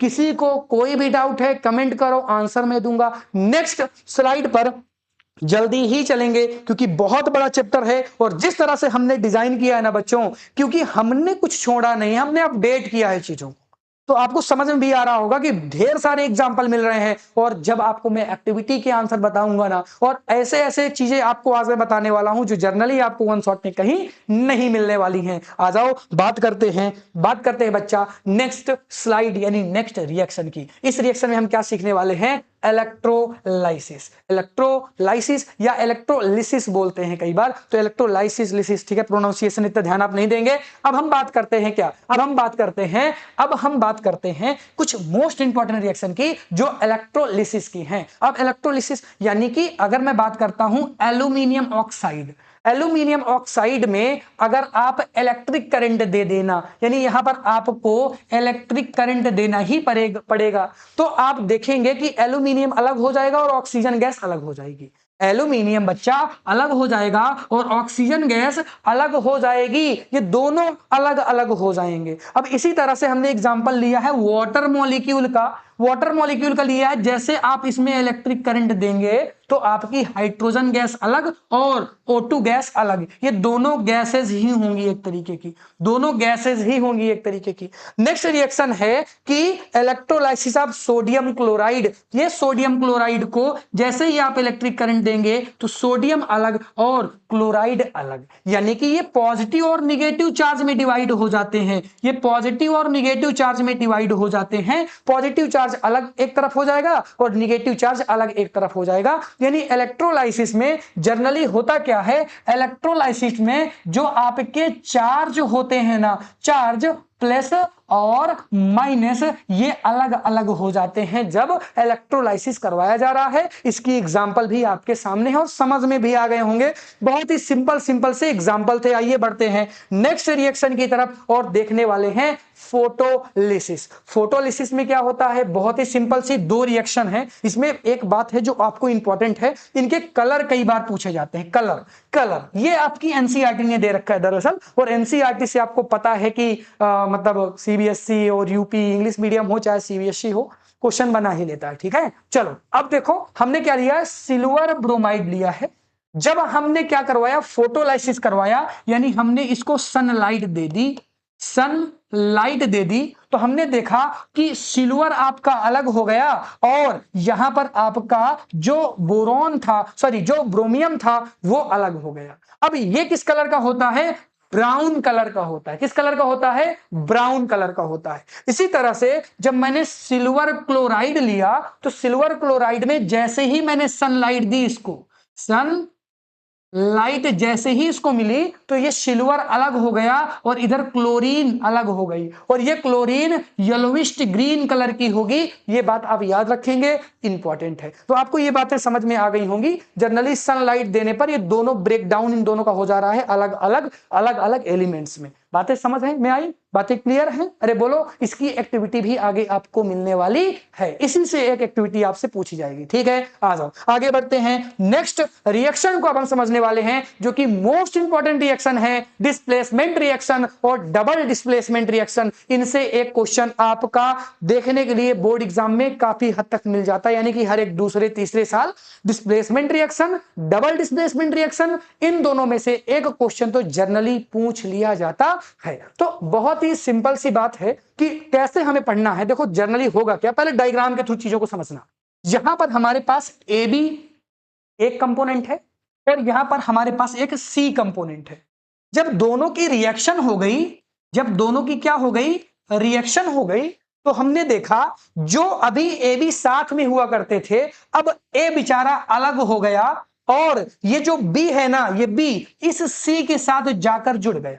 तो इसने बना लिया क्या, सी और बी, यानी ये सी हो गया और बच्चों ये बी था। तो अब ये दोनों साथ में आ गए और ए अकेला हो गया। कभी ए के साथ बी हुआ करता था, कभी ए के साथ बी हुआ करता था और सी अकेला हुआ करता था, लेकिन जब दोनों को मिलाया गया, रिएक्शन करवाई गई, तो हमने देखा कि ए अकेला पड़ गया और सी और बी आपस में जुड़ गए। ऐसा क्यों हुआ? ऐसा बच्चा इसलिए हुआ क्योंकि जो आपका सी है ना, सी आपका मोर रिएक्टिव है। क्या है? मोर रिएक्टिव है। तो इसने मोर रिएक्टिव को, बी आपका क्या है, बी आपका लेस रिएक्टिव है बाबू, बी आपका लेस रिएक्टिव है। तो इसने इसको क्या कर दिया, इसने इसको डिस्प्लेस्ड कर दिया, यानी ये गया, सॉरी बी कह रहा हूं मैं, यहां पर बताना चाहूंगा ए आपका क्या है, लेस रिएक्टिव है। तो सी ने क्या कर दिया, सी ने ए को डिस्प्लेस्ड कर दिया और सी ने ए को डिस्प्लेस्ड किया और सी ने जगह ले ली। इस तरह से एरो बनाओ, ज्यादा सही रहेगा कि सी ने किसकी जगह ले ली बच्चों, सी ने जगह ले ली किसकी, ए की। सी ने जगह ले ली ए की और ए को यहां से मारकर बाहर निकाल दिया गया। ए अकेला हो गया और सी और भी साथ में हो गए। यानी कि हम किस तरह से, यानी किस तरह से हम अपनी रिएक्शन को लिख सकते हैं, डिफिनेशन को लिख सकते हैं, हम ऐसे लिख सकते हैं, a reaction in which a more reactive, ध्यान से पढ़ना, more reactive element displace a less reactive element. यानी कि जो मोर रिएक्टिव एलिमेंट होगा वो आपके लेस रिएक्टिव एलिमेंट को डिस्प्लेस्ड करके एक नया कंपोनेंट बनाएगा और इस तरह से रिएक्शन कंप्लीट हो जाएगी। आइए एग्जांपल के थ्रू समझने की कोशिश करते हैं, बढ़िया समझ में आएगा। बट उससे पहले डबल डिस्प्लेसमेंट भी पढ़ लो क्योंकि दोनों का आपस में संबंध है, दोनों का साथ में एग्जांपल देख लेंगे। ठीक है, आ जाओ। अभी तक क्या हो रहा था कि एक अकेला हो जा रहा था, अब इधर एक अकेला नहीं होगा, इधर दूसरा वाला भी दूसरे के साथ जुड़ जाएगा। कैसे, आ जाओ ध्यान से देखना। अब इधर हुआ क्या, जरा ध्यान से देखना। इधर सी ज्यादा रिएक्टिव था, सी ज्यादा रिएक्टिव था तो सी गया किसके पास, बी के पास, और बी से जुड़ गया। तो सी ज्यादा रिएक्टिव था, किससे जुड़ गया, बी से जुड़ गया।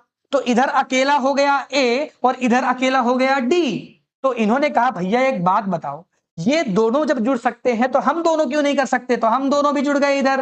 तो हमने बना लिया क्या, ए और डी। हमने बना लिया क्या, ए और डी। और इन्होंने क्या बना लिया, सी और बी। यानी ऐसी रिएक्शंस जिसमें एक्सचेंज हो जाता है।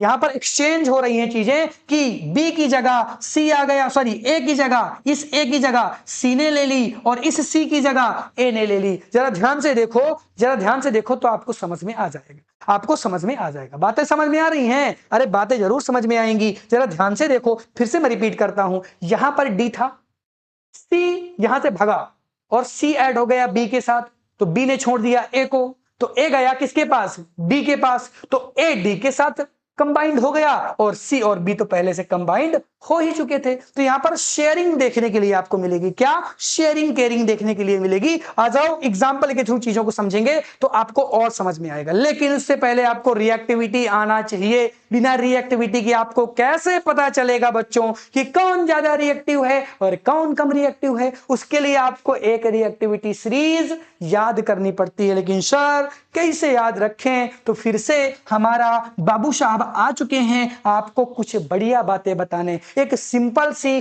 ट्रिक लेकर हम आए हैं, एक सिंपल सी ट्रिक लेकर हम आपके लिए आए हैं। बहुत ही सिंपल सी ट्रिक ये कहती है, कह दो ना कल मिलेगी ऑडी जेन फरारी, कह दो ना कल मिलेगी ऑडी जेन फरारी, फिर भी हाय क्यों मिली सिल्वर प्लेटेड ऑडी। ठीक है, तो अब देखो कैसे याद रखेंगे, देखना। कहे दो ना कल मिलेगी ऑडी जेन फरारी, फिर भी है क्यों मिली। मिली का मतलब कुछ नहीं, मिली का मतलब यहां पे होता है बेटा, इसको हम मरकरी बोलते हैं ना, तो मरकरी याद रखना, Hg यानी कि मरकरी। मिली, मिली क्या मिली, सिल्वर प्लेटेड ऑडी, यानी कि सिल्वर आपका हो गया, फिर प्लेटेड यानी कि पीडी यहां पर हो जाएगा, बीच में पीडी भी लिख लीजिएगा, और ये ऑडी मतलब AU हो गया, गोल्ड हो गया। तो इस तरह से इस ट्रिक को आप याद रख सकते हैं। ट्रिक क्या है, कह दो ना कल मिलेगी ऑडी जेन फरारी, फिर भी है क्यों मिली सिल्वर प्लेटेड ऑडी। तो ये ट्रिक आपको मदद करेगी याद रखने में बच्चा। जब तक आपको ट्रिक नहीं याद होगी तब तक आप कैसे चीजों को डिस्प्लेस कर पाएंगे। मैं कहना क्या चाहता हूं, एग्जांपल के थ्रू समझाऊंगा तो आपको बढ़िया समझ में आएगा। जल्दी से एग्जांपल देखो। देखो अब जैसे कि पहली रिएक्शन आपके सामने आपको दिख रही होगी, तो पहली रिएक्शन इस तरह से होगी कि जो आपका Zn है ना, अगर आप सीरीज में देखेंगे तो Zn यहां पे आ रहा है, और Cu अगर आपका है तो Cu यहां पे आ रहा है। तो जो पहले आएगा वो ज्यादा रिएक्टिव, जो बाद में आएगा वो कम रिएक्टिव। तो ज्यादा रिएक्टिव कौन, Zn। तो Zn गया किसके पास, Zn गया Cu के पास। Cu को मार के भगा दिया इसने, Cu को मार के भगा दिया और Cu की जगह ले ली। तो यहां पर क्या बन गया, यहां पर बच्चों बन गया Zn। इसको देख लो यहां पर क्या बना, आ जाओ देखते हैं।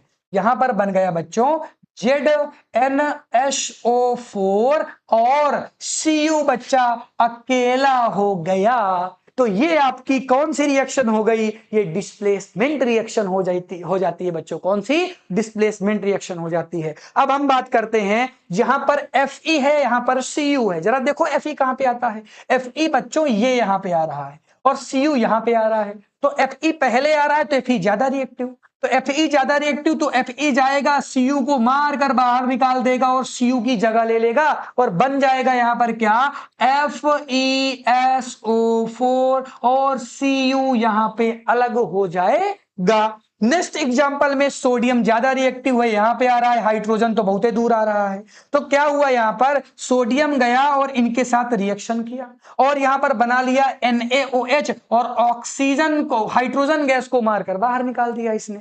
यहां पर फिर क्या हुआ, ये रिएक्शन आप याद रखिएगा थोड़ा सा, ये आपके एनसीईआरटी की रिएक्शन हो जाती है कि यहां पर होता क्या है, यहां पर आपका डिस्प्लेसमेंट होगा लेकिन पूरी तरीके से नहीं। क्लोरीन जाएगा और इसके साथ डिस्प्लेसमेंट को शो करेगा, यहां पर बनेगा CH3Cl और यहां पर HCl भी आपको देखने के लिए मिल जाएगा। ये थोड़ा सा इंपॉर्टेंट रिएक्शन हो जाती है। और यहां तो आपको पता है कि एल्यूमिनियम ज्यादा रिएक्टिविटी को शो करेगा तो Fe को मारकर यहां से बाहर निकालेगा और एल्यूमिनियम Fe की जगह ले लेगा और Fe बेचारा अकेला हो जाएगा। ये जो दो रिएक्शन हैं ये थोड़ा सा इंपॉर्टेंट रिएक्शन हो जाती हैं क्योंकि यहां पर कुछ विचित्र चीजें आपको देखने के लिए मिली होंगी। प्रैक्टिस ज्यादा करोगे तो चीजें सब समझ में आएंगी। रिएक्शन का मात्र एक सॉल्यूशन, सारी रिएक्शन को एक जगह लिखकर खूब ढेर सारी प्रैक्टिस करो, कंप्लीट रिएक्शन आपको याद हो जाएंगी। ओके ठीक है, नेक्स्ट पेज में चलेंगे और डबल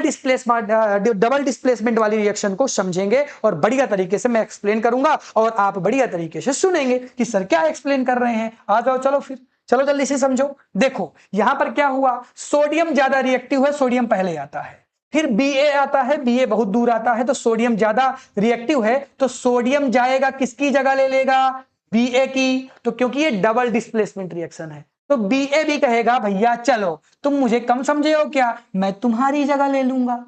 तो सोडियम ने यहां पर बना दिया क्या, सोडियम ने बना दिया यहां पर NaCl, लेकिन बच्चा यहां पर एक चीज और बनी, BaSO4। बच्चा क्या बन गया, BaSO4। तो ये डबल डिस्प्लेसमेंट रिएक्शन हो गई। कौन सी, ये डबल डिस्प्लेसमेंट रिएक्शन हो गई। अब फिर से देखना, यहां पर भी कुछ ऐसा केस हुआ कि यहां पर क्या हुआ कि आपके सोडियम ने किसको, Ag को मार के बाहर निकाल दिया। तो Ag निकाल, रुको मैं तुम्हारी जगह ले लूंगा, तुम्हारी जगह भी तो खाली हुई होगी, तो इसकी जगह Ag आ गया और Ag की जगह सोडियम आ गया, यानी बन गया NaNO3 और बाबू और कट बच्चों क्या बना, और यहां पर आपका जो Ag है वो क्लोरीन के साथ मिल गया। क्या मिल गया, क्लोरीन के साथ मिल गया। अब मुझे एक बात बताओ, यहां पर NaNO3 बनेगा कि Na2NO3 बनेगा, ये आपका क्वेश्चन है कि आपको बताना है, आपको क्या बताना है, आपको ये बताना है कि ये यहां पर Na2NO3 सही होगा या NaNO3 बनेगा।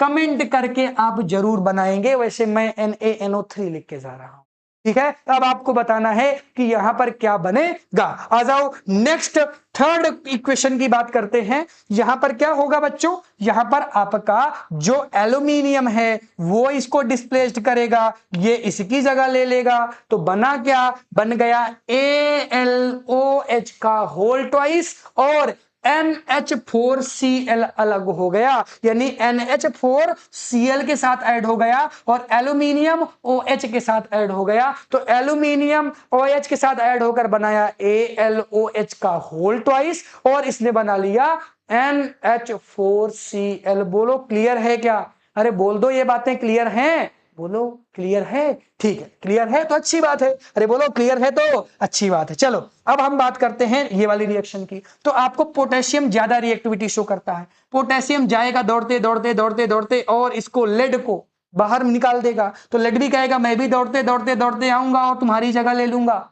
तो यहां पर बन गया KNO3 और Pb ने जगह ले ली थी किसकी, K की, तो यहां पर आ गया क्या, P, और यहां पर आ गया क्या, यहां पर आ गया K यानी कि पोटेशियम, और यहां पर कौन आ गया, फास्फोरस आ गया। तो इस तरह से ये रिएक्शन कंप्लीट हुई और ये सारी रिएक्शन जो आपको देखने के लिए बच्चों मिलेंगी ये डबल डिस्प्लेसमेंट की रिएक्शन हो जाती हैं। अभी तक आपको ये क्लियर हो गया होगा कि हम बहुत सारे एग्जाम्पल के साथ आ रहे हैं और ढेर सारे एग्जाम्पल हम आपको समझा रहे हैं, यही हमारा टारगेट है और बहुत सारी चीजें अभी आपको मिलने के लिए बाकी भी हैं। आ जाओ, अब हम बात करेंगे क्या, अब हम बात करेंगे एक्सोथर्मिक रिएक्शंस क्या होती हैं और एंडोथर्मिक रिएक्शन क्या होती हैं। सभी बच्चों को पता होगा कि different between exothermic and endothermic भी बोर्ड में पूछा जाता है, और इनकी कुछ इंपॉर्टेंट रिएक्शन भी तो हैं जो बोर्ड एग्जाम में बहुत ज्यादा आती है। ठीक है, इसको भी अभी हम पढ़ेंगे। तब तक मैं क्या करूंगा, तब तक मैं पानी पी लेता हूं।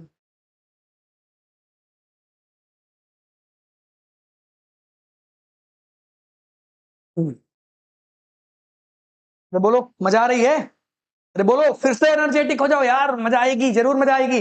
चलो बात करते हैं भाई exothermic reaction and endothermic reaction की। तो पहले हम बात करेंगे एक्सोथर्मिक रिएक्शन की। तो ऐसी रिएक्शन जिसमें हीट प्रोड्यूस्ड होती है, ऐसी रिएक्शन जिसमें हीट प्रोड्यूस्ड होती है, और ऐसी रिएक्शन जिसमें हीट यूज होती है, हीट एब्जॉर्ब होती है। एब्जॉर्ब हीट यानी कि यहां पर हीट निकलेगी और यहां पर हीट एब्जॉर्ब होगी। तो इसे हम कह सकते हैं कि जब हम इस रिएक्शन को करवाएंगे, तो इस रिएक्शन में आप एक बात याद रखेंगे कि जब भी ये रिएक्शन होगी तो प्रोडक्ट जब बनेगा तो आपको उस प्रोडक्ट में हीट महसूस होगी, यानी वो प्रोडक्ट का टेम्परेचर बढ़ जाएगा। और इसका हॉलमार्क क्या हो जाता है कि प्रोडक्ट आपका कूल हो जाएगा। तो इसमें याद रखिएगा कि ये हीट प्रोड्यूस होगी इसमें, और क्योंकि इसमें हीट एब्जॉर्ब हो रही है तो कूलिंग महसूस होगी आपको, आप कूलिंग को फील कर पाएंगे। हीट लग रही है, हीट निकल रही है, हीट लग रही है, प्रोडक्ट आपका हीट फेंकेगा, प्रोडक्ट आपको कूलिंग का फील कराएगा। तो ये दोनों का डिफरेंट बिटवीन हो गया, एक दो पॉइंट मैंने आपको बता दिए। अब आ जाओ मोस्ट इंपॉर्टेंट रिएक्शन की बात करने वाले हैं। तो पहली रिएक्शन आती है कंबस्टन ऑफ नेचुरल गैसेस। यानी नेचुरल गैसेस क्या है, नेचुरल गैसेस के रूप में आप मेथेन को जानते होंगे। तो मेथेन को आपको क्या करना है, जला देना है। तो उसके लिए आपको क्या करना पड़ेगा, जब मेथेन ऑक्सीजन के साथ रिएक्टिविटी करती है, यानी रिएक्शन करती है, तो बनाती है कार्बन डाइऑक्साइड, वाटर, और हीट भी बेटा प्रोड्यूस होती है। यानी जब भी आपकी मेथेन गैस जलेगी तो हीट प्रोड्यूस होगी। तो ये आपकी लाइनों में लिखा था कि भाई हीट का प्रोड्यूस होना तो जरूरी है। कौन सी रिएक्शन में, एक्सोथर्मिक रिएक्शन में। नेक्स्ट रिएक्शन है रिस्पिरेशन के दौरान। जब आप रिस्पिरेशन कर रहे होते हैं तो ग्लूकोज एंड ऑक्सीजन आपस में मिलते हैं, कार्बन डाइऑक्साइड बनाते हैं, वाटर के मॉलिक्यूल्स बनाते हैं, और हीट भी अलग हो जाती है, यानी हीट रिलीज होती है।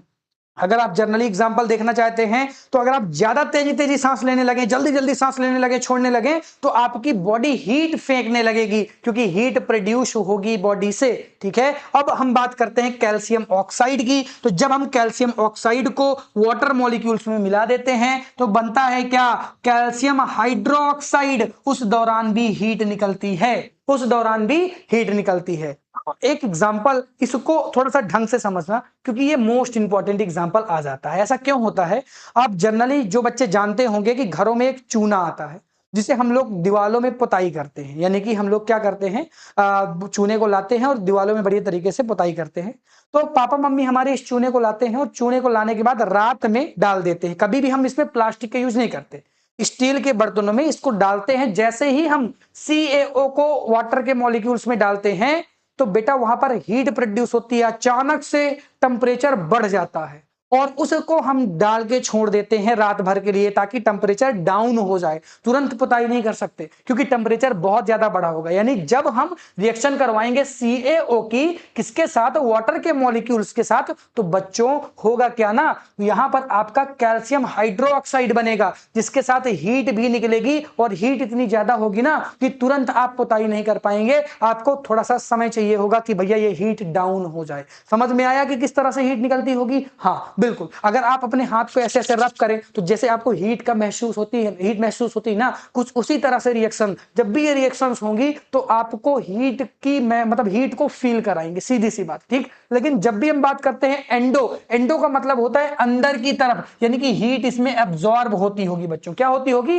एब्जॉर्ब होती होगी। और जब हीट एब्जॉर्ब होगी तो आपको कूलिंग महसूस होगी। जब हम बात करते हैं किसकी, जब हम बात करते हैं फोटोसिंथेसिस की, तो जब कार्बन डाइऑक्साइड और वाटर के मॉलिक्यूल्स मिलते हैं तो ग्लूकोज बनता है और ऑक्सीजन गैस बनती है। तो इस दौरान क्या होता है, यहां पर हीट एब्जॉर्ब हो जाती है। हीट एब्जॉर्ब हो जाती है तो जब प्रोडक्ट बनता है तो प्रोडक्ट कैसा होता है, कोल्ड होता है, ठंडा होता है, यानी ग्लूकोज कैसा बनेगा, ठंडा बनेगा, और ऑक्सीजन गैस भी तो ठंडी ठंडी निकलती है। तो इस तरह से ये रिएक्शंस होती हैं। फिर से मैं रिपीट करता हूं, एक्सोथर्मिक रिएक्शन में हीट निकलती है, इसमें हीट एब्जॉर्ब होती है, इसीलिए इसका प्रोडक्ट हीट फेंकेगा और इसका प्रोडक्ट कूलिंग देगा आपको। रिएक्शन मैंने इसकी भी समझा दी, रिएक्शन मैंने इसकी भी समझा दी, दोनों को बढ़िया तरीके से एक्सप्लेन कर दिया, समझा दिया। कोई भी डाउट हो जल्दी कमेंट कर देना। और हाँ, लाइक सब्सक्राइब करो ना करो, लेकिन लाइक और कमेंट बहुत ज्यादा जरूरी है। इतनी मेहनत केवल एक और लाइक और एक कमेंट के लिए की जा सकती है, हालांकि आप एक से ज्यादा कर सकते हैं, कोई दिक्कत वाली बात नहीं है। ठीक है, चलो आ जाओ भाई, आ जाओ, अरे आओ जल्दी से सीखते हैं रेडॉक्स रिएक्शन को। Most important reaction redox reaction. अरे सर रेडॉक्स पढ़ाने लगे क्या आप? हाँ बेटा, अब हम धीरे धीरे लास्ट की तरफ बढ़ रहे हैं। अभी बहुत बड़ा टॉपिक बहुत अभी बचा हुआ है, ऐसा नहीं कि खत्म होने वाला है, बहुत कुछ बचा हुआ है। अभी तो रेडॉक्स पढ़ रहे हैं हम। तो रेडॉक्स रिएक्शंस क्या होती हैं? रेडॉक्स रिएक्शंस ऐसी रिएक्शंस होती हैं जिसमें ऑक्सीडेशन भी हो रहा हो, जिसमें रिडक्शन भी हो रहा हो, यानी ऐसी रिएक्शन जिसमें ऑक्सीडेशन रिडक्शन दोनों साथ में हो रहा हो, उसे हम रेडॉक्स रिएक्शन कहते हैं। लेकिन सर हमें यह नहीं पता ना कि ऑक्सीडेशन क्या होता है और रिडॉक्स क्या होता है। सर पता ही नहीं अपने को कि ऑक्सीडेशन क्या है, रिडॉक्स क्या है। तो भैया मैं बता रहा हूं ना, कहे टेंशन ले रहे हो, क्यों घबरा रहे हो? अगर आए ही हो, देख रहे ही हो, और मैंने कहा था कि मैं एकदम बेसिक लेवल से आपको चीजें क्लियर करूंगा और बहुत सारे एग्जांपल के साथ आपको मैं समझाऊंगा, ताकि एक बार में नहीं 10 बार में आपको चीजें समझ में आए, बट आपको चीजें समझ में आए। जरा ध्यान से देखना। आ जाओ सीखते हैं ऑक्सीडेशन क्या हो जाता है और रिडक्शन क्या हो जाता है, यानी कि ऑक्सीडेशन रिएक्शंस क्या होती हैं और आपकी रिडक्शन रिएक्शन क्या होती हैं। और इससे आपके बोर्ड एग्जाम ने 1-2 बार क्वेश्चन भी पूछा है और एग्जाम्पल से तो कई बार क्वेश्चन आए। तो आ जाओ समझते हैं। ऑक्सीडेशन रिएक्शन को समझने का गुरु मंत्र ले लो। ऑक्सीडेशन रिएक्शन ऐसी रिएक्शंस होती हैं जिसमें या तो प्रोडक्ट में ऑक्सीजन ऐड होता है, या तो प्रोडक्ट में ऑक्सीजन ऐड होता है, या तो हाइड्रोजन लॉस होता है। और इसमें या तो hydrogen loss sorry oxygen loss होगा या तो हाइड्रोजन ऐड होगा। जस्ट अपोजिट, यानी कि ऑक्सीडेशन में ऑक्सीजन ऐड होगा या हाइड्रोजन लॉस होगा। रिडक्शन में ऑक्सीजन लॉस होगा या हाइड्रोजन गैस ऐड होगी। इतनी बातें क्लियर हैं? नहीं क्लियर है सर, ऐसे कैसे समझ में आएगा? सर आप एग्जाम्पल नहीं बता रहे हैं, और बिना एग्जाम्पल के हम कैसे समझ सकते हैं? तो कोई बात नहीं, बहुत सारे एग्जाम्पल समझाएंगे आपको। आइए पहले एग्जाम्पल की बात करते हैं। ये आपके सामने एक पहला एग्जाम्पल दिख रहा होगा बच्चों। इस एग्जाम्पल को ध्यान से देखना है आपको, बस ध्यान से देखना। यहां पर सोडियम है कि नहीं, और यहां पर ऑक्सीजन है। अरे बोलो, उधर सोडियम और ऑक्सीजन है क्या? इधर देखोगे तो सोडियम के साथ ऑक्सीजन आ गया। क्या इधर सोडियम के साथ ऑक्सीजन था क्या? नहीं। तो ऑक्सीजन क्या हो गया? ऐड हो गया। किसके साथ? सोडियम ने ऑक्सीजन को ऐड कर दिया और बनाया Na2O, यानी ऑक्सीजन इधर ऐड हो गया। तो इस रिएक्शन को क्या कहेंगे? इस रिएक्शन को ऑक्सीडेशन रिएक्शन कह देंगे बच्चों। कौन सी रिएक्शन कह देंगे? ऑक्सीडेशन रिएक्शन कह देंगे। अब जरा इस एग्जांपल को देखो। इस एग्जांपल को अगर आप देखेंगे तो ये H2 है और ये S है। यहां पर बन गया H2S।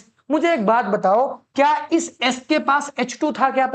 पहले तो ये S अकेला है, लेकिन यहां पर H2 इससे ऐड हो गया। और जब हाइड्रोजन ऐड हो रहा हो तो इसको हम क्या कहेंगे? इसको हम रिडक्शन कह देते हैं। क्या कह देते हैं? रिडक्शन कह देते हैं। और जब ये दोनों साथ में हो रहे हो तो उनको हम रेडॉक्स कह देते हैं। अब देखो रेडॉक्स कैसे बनेगा। आ जाओ इस एग्जांपल को समझते हैं। रेडॉक्स के लिए हमें इस एग्जांपल को समझना पड़ेगा। आ जाओ कैसे इस एग्जांपल को हम समझाएंगे? बढ़िया तरीके से समझाएंगे यार, बढ़िया तरीके से समझाएंगे। जरा ध्यान से देखो, इस CuO को देखो Cu कहां है आगे। तो यहां पर देखोगे Cu यहां पे है सर। ये बताओ बच्चों, यहां पर Cu के पास क्या था? यहां पर Cu के पास ऑक्सीजन था, बट यहां पर Cu के पास ऑक्सीजन नहीं है। तो जब ऑक्सीजन रिमूव हो गया है, यहां पर ऑक्सीजन रिमूव हो गया बच्चों, तो ऑक्सीजन रिमूव हो जाए तो ये रिडक्शन हो गया ना। अरे रिडक्शन में क्या होता है? रिडक्शन में ऑक्सीजन लॉस हो जाती है, ऑक्सीजन गायब हो जाती है। तो ऑक्सीजन इधर तो गई तो ये रिडक्शन हो गया। और अगर ध्यान से आप देखेंगे बच्चों, अगर आप ध्यान से देखेंगे तो ये आपकी हाइड्रोजन गैस है, और ये हाइड्रोजन आगे हाइड्रोजन से मिला जरा दो, ये हाइड्रोजन से मिला दिया। लेकिन एक चीज आपको और देखने के लिए मिल गई, यहां पर ऑक्सीजन भी ऐड हो गया, यानी यहां पर O2 ऐड हुआ है, और O2 जब बच्चों ऐड हो तो इसको हम क्या कहेंगे, इसको हम ऑक्सीडेशन कह देंगे। क्या कह देंगे बच्चों, ऑक्सीडेशन कह देंगे। और यहां पर आपका H क्या हुआ था, रिमूव्ड हुआ था, तो जब बच्चों रिमूव्ड होगा तो हम कह देंगे रिडक्शन हुआ है। और जब ऑक्सीडेशन और रिडक्शन दोनों एक ही एग्जाम्पल में देखने के लिए मिल जाएं तो ऐसी रिएक्शन को हम रेडॉक्स रिएक्शन कहते हैं। क्या कहते हैं, रेडॉक्स रिएक्शन कहते हैं बच्चों। क्या कहते हैं बच्चों, रेडॉक्स रिएक्शन कहते हैं। तो रेडॉक्स रिएक्शन में रिडक्शन और ऑक्सीडेशन दोनों होते हुए दिख जाएंगे। ये एग्जाम्पल आपको इस बात को एक्सप्लेन करेगा कि ये रेडॉक्स रिएक्शन हो रही है। आपको पीडीएफ जरूर मिलेंगी, टेलीग्राम चैनल की लिंक नीचे है, जिसमें आपको इस चैप्टर की पीडीएफ मिल जाएंगी। आप इसे रीड कर पाएंगे, आप इसे पढ़ पाएंगे, आप इसे रिवाइज कर पाएंगे। ठीक है, टेंशन नहीं लेनी, नोट्स देने के लिए कहा था, दे दिए। ठीक है, चलो आ जाओ बच्चों, आगे बढ़ते हैं। अब हम थोड़ा सा जो बच्चों को कंफ्यूज करता है, जिसमें बच्चे इधर उधर हो जाते हैं, समझ ही नहीं पाते भाई साहब, वो समझ नहीं पाते कि ऑक्सीडाइजिंग एजेंट क्या होते हैं और रिड्यूसिंग एजेंट क्या होते हैं। वो हमेशा ऑक्सीडेशन को समझ लेते हैं। हमने ऑक्सीडेशन पढ़ा, ऑक्सीडेशन, और हमने रिडक्शन पढ़ा। तो बच्चे सोचते हैं ना कि ऑक्सीडेशन का मतलब होता है ऑक्सीडाइजिंग एजेंट और रिडक्शन का मतलब होता है रिड्यूसिंग एजेंट। तो बच्चों आप दरअसल गलत सोच रहे हैं, तभी तो ये उदास है। अरे तभी तो ये उदास है क्योंकि ये गलत सोच रहा है। ऐसा आपको नहीं सोचना। हाँ, ऐसा आपको नहीं सोचना। कैसे सोचना है सर, कैसे सोचना है? आ जाओ सोचवा देते हैं, आ जाओ फिर सोचवा देते हैं। बच्चों आपको यह सोचना है कि जहां जिसका रिडक्शन हो रहा हो, जिसका क्या हो रहा हो, रिडक्शन हो रहा हो, वो ऑक्सीडाइजिंग एजेंट हो जाएगा। और जिसका ऑक्सीडेशन हो रहा हो तो आपका रिड्यूसिंग एजेंट हो जाएगा। फिर से समझना, मैं क्या कह रहा हूं कि जब ऑक्सीजन रिड्यूस हो रही हो, तो हम कहेंगे भैया ये ऑक्सीडाइजिंग एजेंट है, और जब ऑक्सीजन ऐड हो रही हो तो हम कहेंगे रिड्यूसिंग एजेंट है। जस्ट उसका अपोजिट। सर समझ में नहीं आया। सर ऐसा तो सब लोग समझा रहे हैं, तो सर हमें यही तो समझ में नहीं आता। तो मैं जानता हूं आपको समझ में नहीं आ रहा, पहले मैं जान रहा हूं आपको समझ में नहीं आएगा, एग्जाम्पल से तो आएगा। एग्जाम्पल तो सेट करके रखा है मैंने ढेर सारे आपके लिए। तो आ जाओ देखते हैं, जरा ध्यान से देखना, बढ़िया समझ में आएगा। एक एक लाइनें आपको स्पष्टतः समझ में आएंगी, कहीं पर किसी भी बच्चे को सिंगल प्रॉब्लम नहीं होने दूंगा ना, ये तो मेरा प्रॉमिस है कि नहीं होने दूंगा। जरा ध्यान से देखना, इस सीयू को पकड़ो, आगे देखो सीयू कहां है। सीयू सर यहां पे है, लेकिन इस सीयू के पास तो ऑक्सीजन है। सर इस सीयू के पास तो ऑक्सीजन है, बट यहां पर ऑक्सीजन नहीं है। यानी कि ऑक्सीजन यहां पर क्या हुआ है, यहां पर O2 का लॉस हुआ है, यानी O2 रिमूव हुआ है। O2 रिमूव्ड हुआ है इधर से। तो जब O2 रिमूव्ड हो जाए तो इसको मैं कहता हूं कि रिडक्शन हुआ है। क्या कहता हूं, इसको मैं कहता हूं कि यहां पर रिडक्शन हुआ है। ध्यान से समझना, इसका क्या हुआ है, इसका बच्चों रिडक्शन हुआ है, इसका रिडक्शन हुआ है। अब इस हाइड्रोजन को पकड़ूंगा मैं, हाइड्रोजन को, और इस हाइड्रोजन के साथ मिलाऊंगा, तो मैं एक चीज देखूंगा बच्चों, मैं क्या देखूंगा कि यहां पर हाइड्रोजन गैस है, लेकिन यहां पर हाइड्रोजन के साथ एक चीज और जुड़ा हुआ है, O2। यानी यहां पर O2 ऐड हुआ है। O2 ऐड हुआ है तो इसका ऑक्सीडेशन हुआ है। इसका ऑक्सीडेशन हुआ है कि नहीं हुआ, बताओ जरा ध्यान से बताना। यानी कि इसका ऑक्सीडेशन हुआ है बच्चों, और इसका रिडक्शन हुआ। एक बात क्लियर हुई क्या? इसका ऑक्सीडेशन हुआ है, इसका ऑक्सीडेशन हुआ है, और इसका रिडक्शन हुआ है, इसका रिडक्शन हुआ है। ये बातें तो क्लियर हो गई। अब देखो जादू, अब देखो बच्चों जादू। जिसका ऑक्सीडेशन हो रहा हो वो कौन सा एजेंट हो जाएगा, वो आपका रिड्यूसिंग एजेंट हो जाएगा बच्चों। और जिसका रिडक्शन हो रहा हो जस्ट अपोजिट कर दो, इसका ये ऑक्सीडाइजिंग एजेंट हो जाएगा। तो अगर मैं क्वेश्चन देता आपको और इसमें आपसे पूछता बच्चों, अगर मैं इसमें आपसे पूछता कि बताओ कौन सा ऑक्सीडाइजिंग एजेंट है, कौन सा रिड्यूसिंग एजेंट है, किसका रिडक्शन हो रहा है और किसका ऑक्सीडेशन हो रहा है, किसका ऑक्सीडेशन हो रहा है, इसका आंसर आपसे पूछ लेता। तो आप पहले रिडक्शन और ऑक्सीडेशन देख लिया करो, तो आपको एक चीज पता चल गई, सर CuO का रिडक्शन हो रहा है, सर CuO का रिडक्शन हो रहा है, और सर H2 का ऑक्सीडेशन हो रहा है क्योंकि ऑक्सीजन जुड़ रहा है, तो सर H2 का ऑक्सीडेशन हो रहा है, इतना लिख दिया।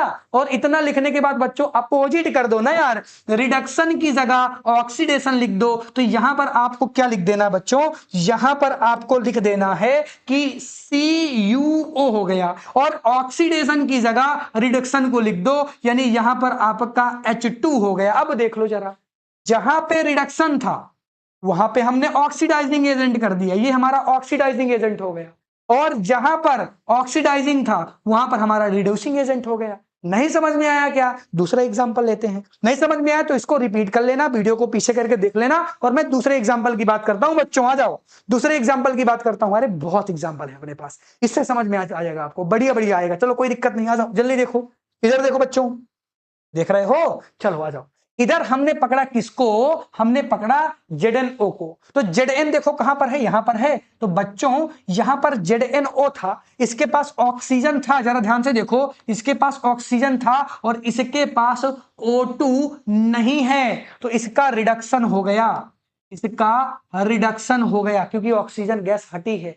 अब इसको देखो, यहां पर कार्बन अकेला है और कार्बन के साथ यहां पर ऑक्सीजन आ गया है, तो इसका ऑक्सीडेशन हो गया, इसका ऑक्सीडेशन हो गया, इसका ऑक्सीडेशन हो गया बच्चों। तो अगर इसका रिडक्शन हुआ तो आपसे मैं पूछूं, आपसे क्या पूछा मैंने, आपसे मैंने पूछा बताओ कौन ऑक्सीडाइजिंग एजेंट है, कौन रिड्यूसिंग एजेंट है, किसका ऑक्सीडेशन हो रहा है, किसका रिडक्शन हो रहा है, किसका रिडक्शन हो रहा है, आपको बताना है, इसको आपको इसे बताना है। ठीक है, तो मैं कह दूंगा, आसानी से बता सकता हूं। पहले मैं देखूंगा ऑक्सीडेशन किसका हुआ, तो सर ऑक्सीडेशन ऑक्सीडेशन ऑक्सीडेशन हो रहा है C का, तो कार्बन का ऑक्सीडेशन हो गया। फिर मैं देखूंगा सर रिडक्शन किसका हो रहा है, तो ZnO का रिडक्शन हो रहा है, ZnO का रिडक्शन हो रहा है, सर ये लिख दिया। अब इसी को अपोजिट लिखना तो भैया सभी को आता होगा यार, इतना तो आता ही होगा, रिडक्शन वाला ऑक्सीडेशन में लिख दो।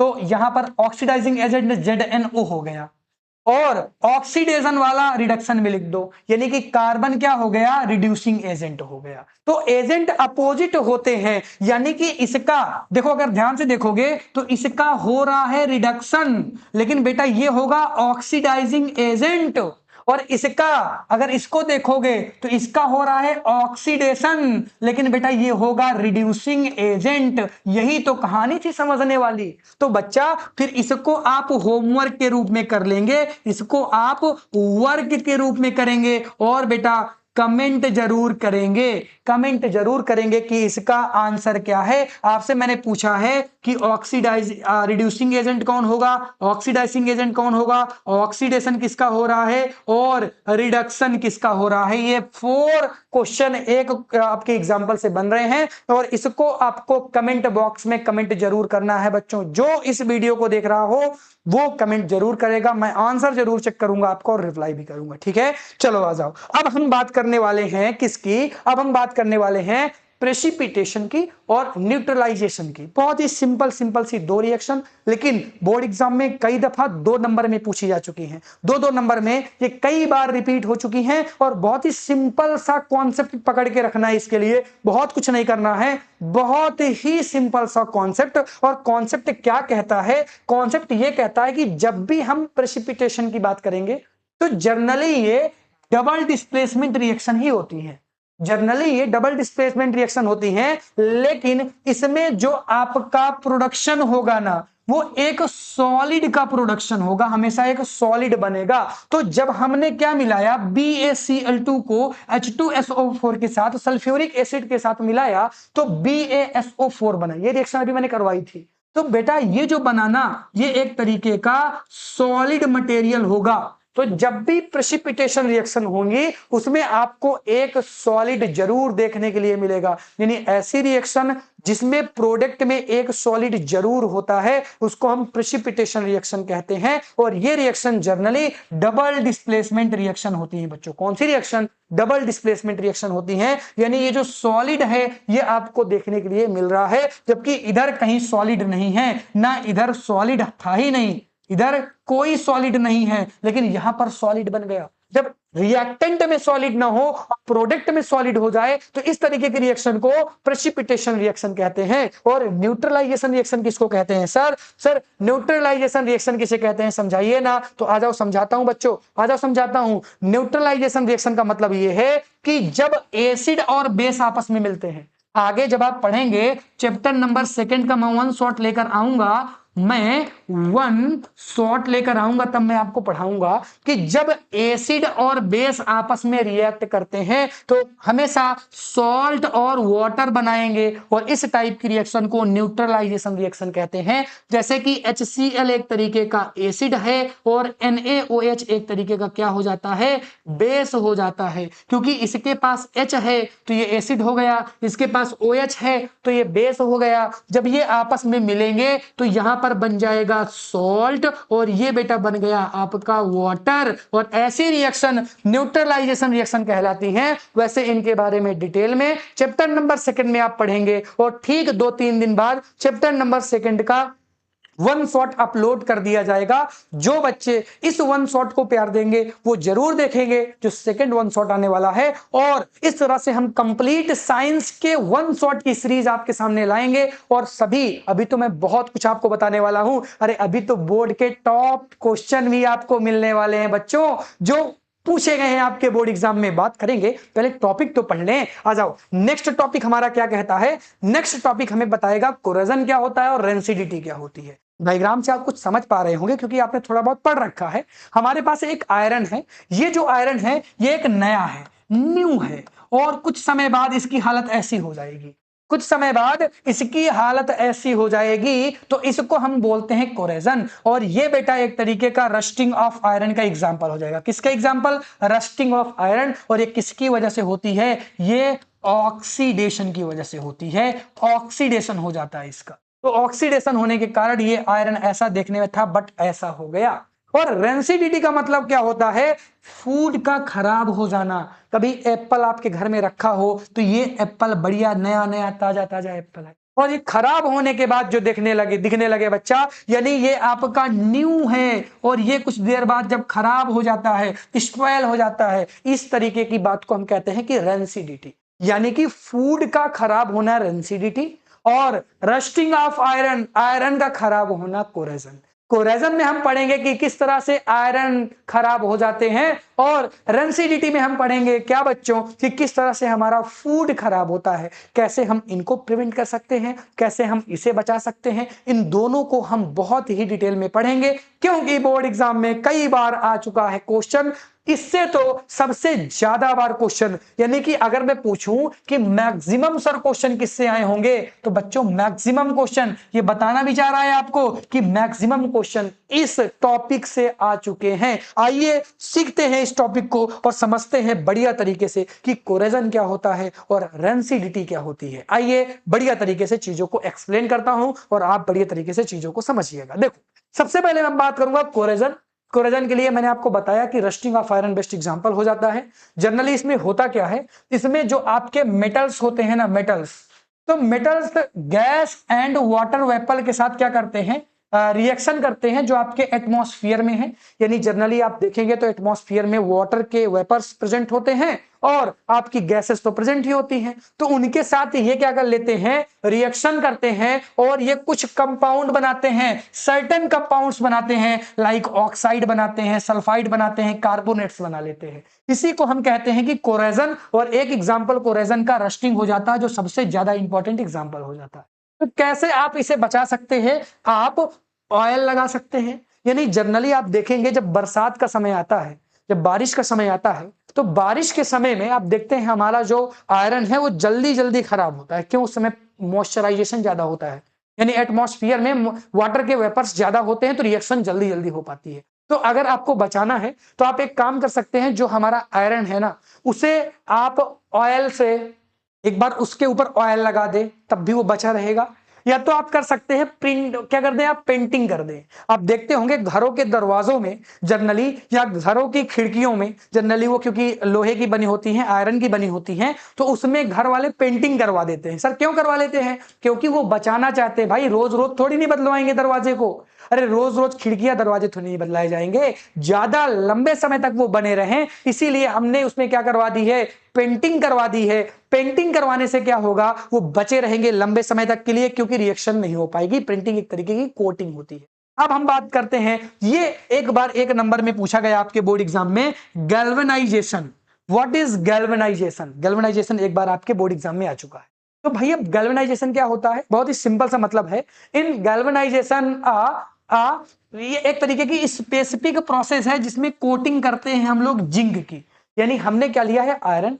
अगर मैं उस आयरन के ऊपर जिंक की कोटिंग कर दूं, जिस तरह से मैं पेंटिंग कर रहा हूं, उसी तरह से मैंने जिंक को लिया है और जिंक की मैंने कोटिंग कर दी है, ऊपर से पेंट कर दिया है जिंक को, तो भैया उसको हम क्या कहते हैं, गैल्वेनाइजेशन कहते हैं। क्या बोलते हैं बच्चों? गैल्वेनाइजेशन बोलते हैं। यानी कि कुछ मेथड थे, मैं ऑयल लगा सकता हूं, मैं पेंटिंग कर सकता हूं, मैं गैल्वेनाइजेशन की प्रोसेस कर सकता हूं, जिंक की कोटिंग कर सकता हूं, जिससे मेरा आयरन खराब होने से बच जाएगा। यानी मैं उसको इस तरह से बचा सकता हूं। बातें क्लियर हैं? अरे बातें क्लियर हैं, आपको समझ में आएगा कि कोरेजन क्या होता है। अब हम बात करते हैं किसकी? अब हम बात करने वाले हैं रेंसिडिटी की। किसकी बात करने वाले हैं बच्चों? रेंसिडिटी की बात करने वाले हैं। तो रेंसिडिटी क्या होता है, देखो आ जाओ। रेंसिडिटी में हम पढ़ने वाले हैं, जो आपका फूड है ना, वो क्या हो जाता है, खराब हो जाता है। वो किस कारण से होता है? ये भी इसका रीजन है, ऑक्सीडेशन। क्या हो जाता है? ऑक्सीडेशन हो जाता है, जिससे आपका जो फूड है वो खराब हो जाता है, क्योंकि फैट और ऑयल्स फूड में होते हैं जो इसको खराब कर देते हैं। अब देखो, जिसके कारण इनके स्मेल भी चेंज हो जाती है और इनके टेस्ट भी चेंज हो जाता है। कई बार आप देखते हैं गर्मियों के दिनों में, आप जब स्कूल से आ रहे होते हैं तो जनरली खाना खराब हो जाता है, क्योंकि गर्मी ज्यादा पड़ती है। तो गर्मी ज्यादा होगी भाई, इसमें क्या होता है ना कि हीट अगर ज्यादा होगा, टेम्परेचर ज्यादा होगा, तो खाना जल्दी खराब हो जाएगा हमारा। जनरली उस समय क्या होता है कि हमारा खाना खराब हो जाता है। तो हम देखते हैं कई बार हमें पता नहीं चलता, जब हम खाना स्टार्ट कर देते हैं ना, तब हमें टेस्ट से पता चल जाता है कि हमारा फूड खराब हो चुका है। या कई बार हम स्मेल लेकर भी बता देते हैं कि हमारा फूड खराब हो चुका है। तो सर इसको बचाया कैसे जा सकता है कि लंबे समय तक के लिए हम इसको बचा पाए? तो भाई कई मेथड हैं, जैसे कि आप एंटीऑक्सीडेंट्स का यूज करें, यानी कि जो आपके ऑक्सीडेशन को रोकें। ये क्या करते हैं? ऑक्सीडेशन को नहीं होने देते हैं, रोकते हैं ऑक्सीडेशन। एंटीऑक्सीडेंट्स बोलते हैं इनको हम। तो इनके रूप में कौन कौन से हैं? जैसे कि एनसीईआरटी ने कहा, एक होता है BHA और एक होता है क्या, BHT। ये एक तरीके के एंटीऑक्सीडेंट्स होते हैं जो ऑक्सीडेशन को रोकते हैं। अगर आप इन्हें मिला देते हैं तो ऑक्सीडेशन नहीं होगा। तो ऑक्सीडेशन नहीं होगा तो आपका फूड नहीं खराब होगा। अरे यही तो कर रहे थे अभी तक हम, इसी तरह से तो बचा रहे थे। हमें ऑक्सीडेशन को रोकना है, क्योंकि ऑक्सीडेशन के कारण ही रेंसिडिटी होती है, फूड खराब होता है। समझ में आ रहा है क्या? तो हमने ऐसे मेथड अपनाए। या हम कह सकते हैं कि हम रेफ्रिजरेटर का यूज कर सकते हैं, घरों में जनरली होता है। रेफ्रिजरेटर से भी हम फूड को बचा सकते हैं लंबे समय के लिए, क्योंकि उससे बैक्टीरिया मर जाते हैं और बैक्टीरिया पनप नहीं पाते हैं, बैक्टीरिया का जन्म नहीं हो पाता, तो आपका फूड भी लंबे समय तक के लिए बचा रहता है। सर आपने तो कहा था कि ऑक्सीडेशन की वजह से फूड खराब होता है, बैक्टीरिया का रोल कहां से आ गया? बेटा वो बैक्टीरिया ही ऑक्सीडेशन करवाते हैं। पहले बैक्टीरिया आते हैं, फिर वो ऑक्सीडेशन करवाते हैं। बट अगर हम बैक्टीरिया को ही नहीं आने देंगे तो ऑक्सीडेशन होगा ही नहीं। क्लियर? ठीक है। अब हम क्या कर सकते हैं? या तो हम लोग क्या कर सकते हैं, storing food in air tight containers. यानी कि हम लोग इस तरह से, भाई ऑक्सीडेशन का मतलब यह है कि O2 ऐड हो रही है, O2 ऐड हो रही है ऑक्सीडेशन में। तो अगर हम लोग अपने मटेरियल को, पदार्थ को, उसको जिसको हमें रेंसिडिटी से बचाना है, उसको इस तरह के कंटेनर में बंद करें जो पूरा पैक हो। जनरली आप देखते हैं किचन में जितने भी आपके डिब्बे होते हैं जो आपकी मम्मी रखती हैं, हमेशा उसको टाइट बांध के रखती हैं। क्यों? क्योंकि अगर टाइट नहीं रहेगा तो एयर पास होगी ना बच्चों, तो ऑक्सीडेशन हो जाएगा, और ऑक्सीडेशन हो जाएगा तो आपका फूड खराब हो जाएगा। जब आप बाहर कुरकुरे खाने जाते हैं तो आप देखते हैं पन्नी यानी पॉलीथीन जो ले रहे हैं, कहीं बीच से उसमें होल वगैरह तो नहीं है, गैस तो नहीं निकल गई उसकी। क्यों देखते हैं आप गैस को? क्योंकि बच्चा अगर गैस निकल जाएगी तो कहीं ना कहीं से फटी होगी वो पन्नी, तभी गैस निकली है। और उसी जगह से जहां से पन्नी आपकी फटी है, पॉलीथीन आपकी फटी है, वहां से ऑक्सीजन अंदर घुस जाएगी, और ऑक्सीजन घुसेगी तो ऑक्सीडेशन होगा और फूड आपका खराब हो जाएगा। यानी आप क्या कर सकते हैं, आप एयर टाइट कंटेनर्स का यूज कर सकते हैं, या आप क्या करते हैं, जब आप फूड को पैक करते हैं तो नाइट्रोजन गैस मिला देते हैं, क्योंकि नाइट्रोजन गैस किसी के साथ रिएक्शन भी नहीं करती, हल्की भी बहुत ज्यादा होती है, तो ज्यादा वेट भी इसका नहीं होता है। तो जनरली जो आप पैकेट्स वगैरह लेने जाते हैं, कुरकुरे खाते हैं, ये सब चीजें खाते हैं बेटा, तो उसमें नाइट्रोजन गैस ही होती है, नाइट्रोजन गैस ही होती है। लेकिन जब भी आप जाते हैं ड्राई फ्रूट लेने, तो आप देखते हैं जो पॉलीथीन होती है उस एयर टाइट होती है, यानी पूरी की पूरी एयर उससे निकाल ली जाती है। ऐसे आप देखते हैं पूरा पिचका हुआ होता है, क्योंकि एयर अगर रह जाएगी तो ऑक्सीडेशन हो जाएगा। अगर पूरी एयर निकाल ली जाए तब भी ऑक्सीडेशन नहीं होगा, ऑक्सीडेशन नहीं होगा तो हमारा फूड ज्यादा समय तक के लिए टिका रहेगा। बातें क्लियर है? अरे बोलो, ये सब चीजें समझ में आ गई? अरे बोल दो, समझ में आई क्या? ठीक है, तो हाँ सर बहुत ही लंबा समय हो गया सर, इतनी देर तक आपने पढ़ाया। अब देखो मैं आपको बढ़िया चीजें देता हूं। मैंने आपको कुछ क्वेश्चन दिए हैं जो हमने बहुत ही सोच समझ के, बहुत ही रिसर्च के साथ आपके सामने रखे हैं। ये क्वेश्चन मोस्ट इंपॉर्टेंट क्वेश्चन हो जाते हैं किसी भी बोर्ड एग्जाम के लिए। यानी अगर आपको बोर्ड एग्जाम देना है और बोर्ड एग्जाम में आप चाहते हैं कि सर पहले चैप्टर यानी फर्स्ट चैप्टर के ऐसे क्वेश्चन हमको बताइए जो मोस्ट इंपॉर्टेंट क्वेश्चन हो, तो आपके सामने वो दिख रहे हैं बच्चा। ये मोस्ट इंपॉर्टेंट क्वेश्चन है, आपकी पहली स्लाइड है, जनरली आपकी पहली स्लाइड हो जाएगी। सर कहां से मिलेगी बेटा? स्क्रीनशॉट लेना पड़ेगा, इसका आपको स्क्रीनशॉट लेना पड़ेगा, तो जल्दी से इसका स्क्रीनशॉट ले लो। देन ये आपकी सेकंड स्लाइड हो जाती है। टोटल जो मैंने क्वेश्चन रखे हैं वो 8 क्वेश्चन रखे हैं, और ये मोस्ट इंपॉर्टेंट क्वेश्चन है। और इस जो स्लाइड है इससे 2024 और 25 यानी कि इस बार के एग्जाम में भी आपको इनसे क्वेश्चन देखने के लिए मिल जाएंगे। तो क्या सर बोर्ड एग्जाम के क्वेश्चन एज इट आ जाएंगे क्या? नहीं बेटा, मिलते जुलते आ सकते हैं, या हो सकता है कि एज इट भी आ जाएं, और आए हैं इससे पिछले ईयर में क्वेश्चन आए हैं भाई, तो क्वेश्चन एज इट भी आ सकते हैं, या हो सकता है कि इसके आगे और पीछे से आ जाए। वैसे वन शॉट जितना मैंने आपको पढ़ा दिया ना, उसके बाहर कुछ नहीं है। आ जाओ एक्टिविटी का डिस्कशन कर लेते हैं। तो आ जाओ एक्टिविटी का डिस्कशन कर लेते हैं। हाँ, ये क्वेश्चन और लिख लो भाई, ये एक स्लाइड और बची रह गई थी, इस स्लाइड को भी ले लो, जल्दी से स्क्रीनशॉट लो इस स्लाइड का, जल्दी से ले लो इस स्लाइड का भी ले लिया। चलो आ जाओ, अब हम बात करते हैं एक्टिविटी की। तो कितने घंटे का वीडियो बन चुका है भाई? लगभग 1 घंटे 40 मिनट का वीडियो बन चुका है बच्चों, तो काफी लेंथी वीडियो बन चुका है मेरे हिसाब से। और मैं एक काम करता हूं, ये जो एक्टिविटी है ना, जरा ध्यान से देखना कितनी एक्टिविटी है। ये आपकी पहली एक्टिविटी हो गई, दूसरी एक्टिविटी हो गई, और इस तरह से अगर आप देखेंगे बच्चों तो आपको जो टोटल एक्टिविटी देखने के लिए मिल जाएगी ना। आ जाओ देख लेते हैं टोटल कितनी एक्टिविटी है। तो हमने एक्टिविटी को अलग कर रखा है, टोटल एक बार एक्टिविटी देख लेते हैं कि कितनी हमारे पास total activity, number of activity है। तो टोटल हमारे पास नंबर ऑफ एक्टिविटी सर कितनी होंगी? आ जाओ, पहले चैप्टर में टोटल 11 एक्टिविटी है, यानी 1.11 तक है, तो टोटल 11 एक्टिविटी हो जाती है। ये लास्ट एक्टिविटी है आपकी 11 एक्टिविटी। तो सभी एक्टिविटी के सोल्यूशन मैंने आपका मतलब आपके सोल्यूशन भी दे दिए हैं। सर कहां दिए हैं बता रहा हूं भाई, सब चीजें बता रहा हूं, ध्यान से सुन लो थोड़ा सा। सभी एक्टिविटी, पर्टिकुलर एक एक्टिविटी का एक वीडियो, एक्सपेरिमेंट भी करवाया है, बोर्ड के क्वेश्चन किस टाइप के पूछे गए हैं उनको भी मैंने बताया है, डिस्कस किया है कि किस टाइप के क्वेश्चन को कैसे लिखना है, या आपका ऑब्जर्वेशन क्या है, एक्टिविटी क्या पूछ रही है, और उससे किस तरीके के क्वेश्चन बोर्ड में पूछे जा सकते हैं या पूछे जा चुके हैं, उन सब का आंसर आपको मिलने वाला है। आप डिस्क्रिप्शन बॉक्स में जाएंगे, डिस्क्रिप्शन बॉक्स में आपको एक प्लेलिस्ट दिखेगी एक्टिविटी सीरीज की। एक्टिविटी सीरीज में आपको ये सीरियल बाय सीरियल एक्टिविटी मिल जाएंगी, एक्टिविटी 1.1, एक्टिविटी 1.2, एक्टिविटी 1.3 करके एक्टिविटी 1.11 तक आपको कंप्लीट एक्टिविटी का सॉल्यूशन देखने के लिए मिल जाएगा। आप देखेंगे आपको जरूर मजा आएगी बच्चों। मैंने एक्सपेरिमेंट भी कराए हैं, तो आप वहां से जाकर देखेंगे, ज्यादा बेटर रहेगा। वीडियो पर्याप्त हो चुका है वन शॉट, और आई होप आपने इस वीडियो को देखा और एंजॉय किया होगा। मैं आपसे एक चीज पूछना चाहूंगा बच्चों, हमने पूरा प्रयास किया कि सारी चीजें हम इस मतलब इस वन शॉट में डालें, और हमने मैक्सिमम एग्जांपल बताए आपको, बोर्ड के क्वेश्चन करवाए आपको, और मुझे नहीं लगता कि कोई ऐसा टॉपिक जो आपके बोर्ड के लिए बहुत ज्यादा इंपॉर्टेंट हो छूट गया।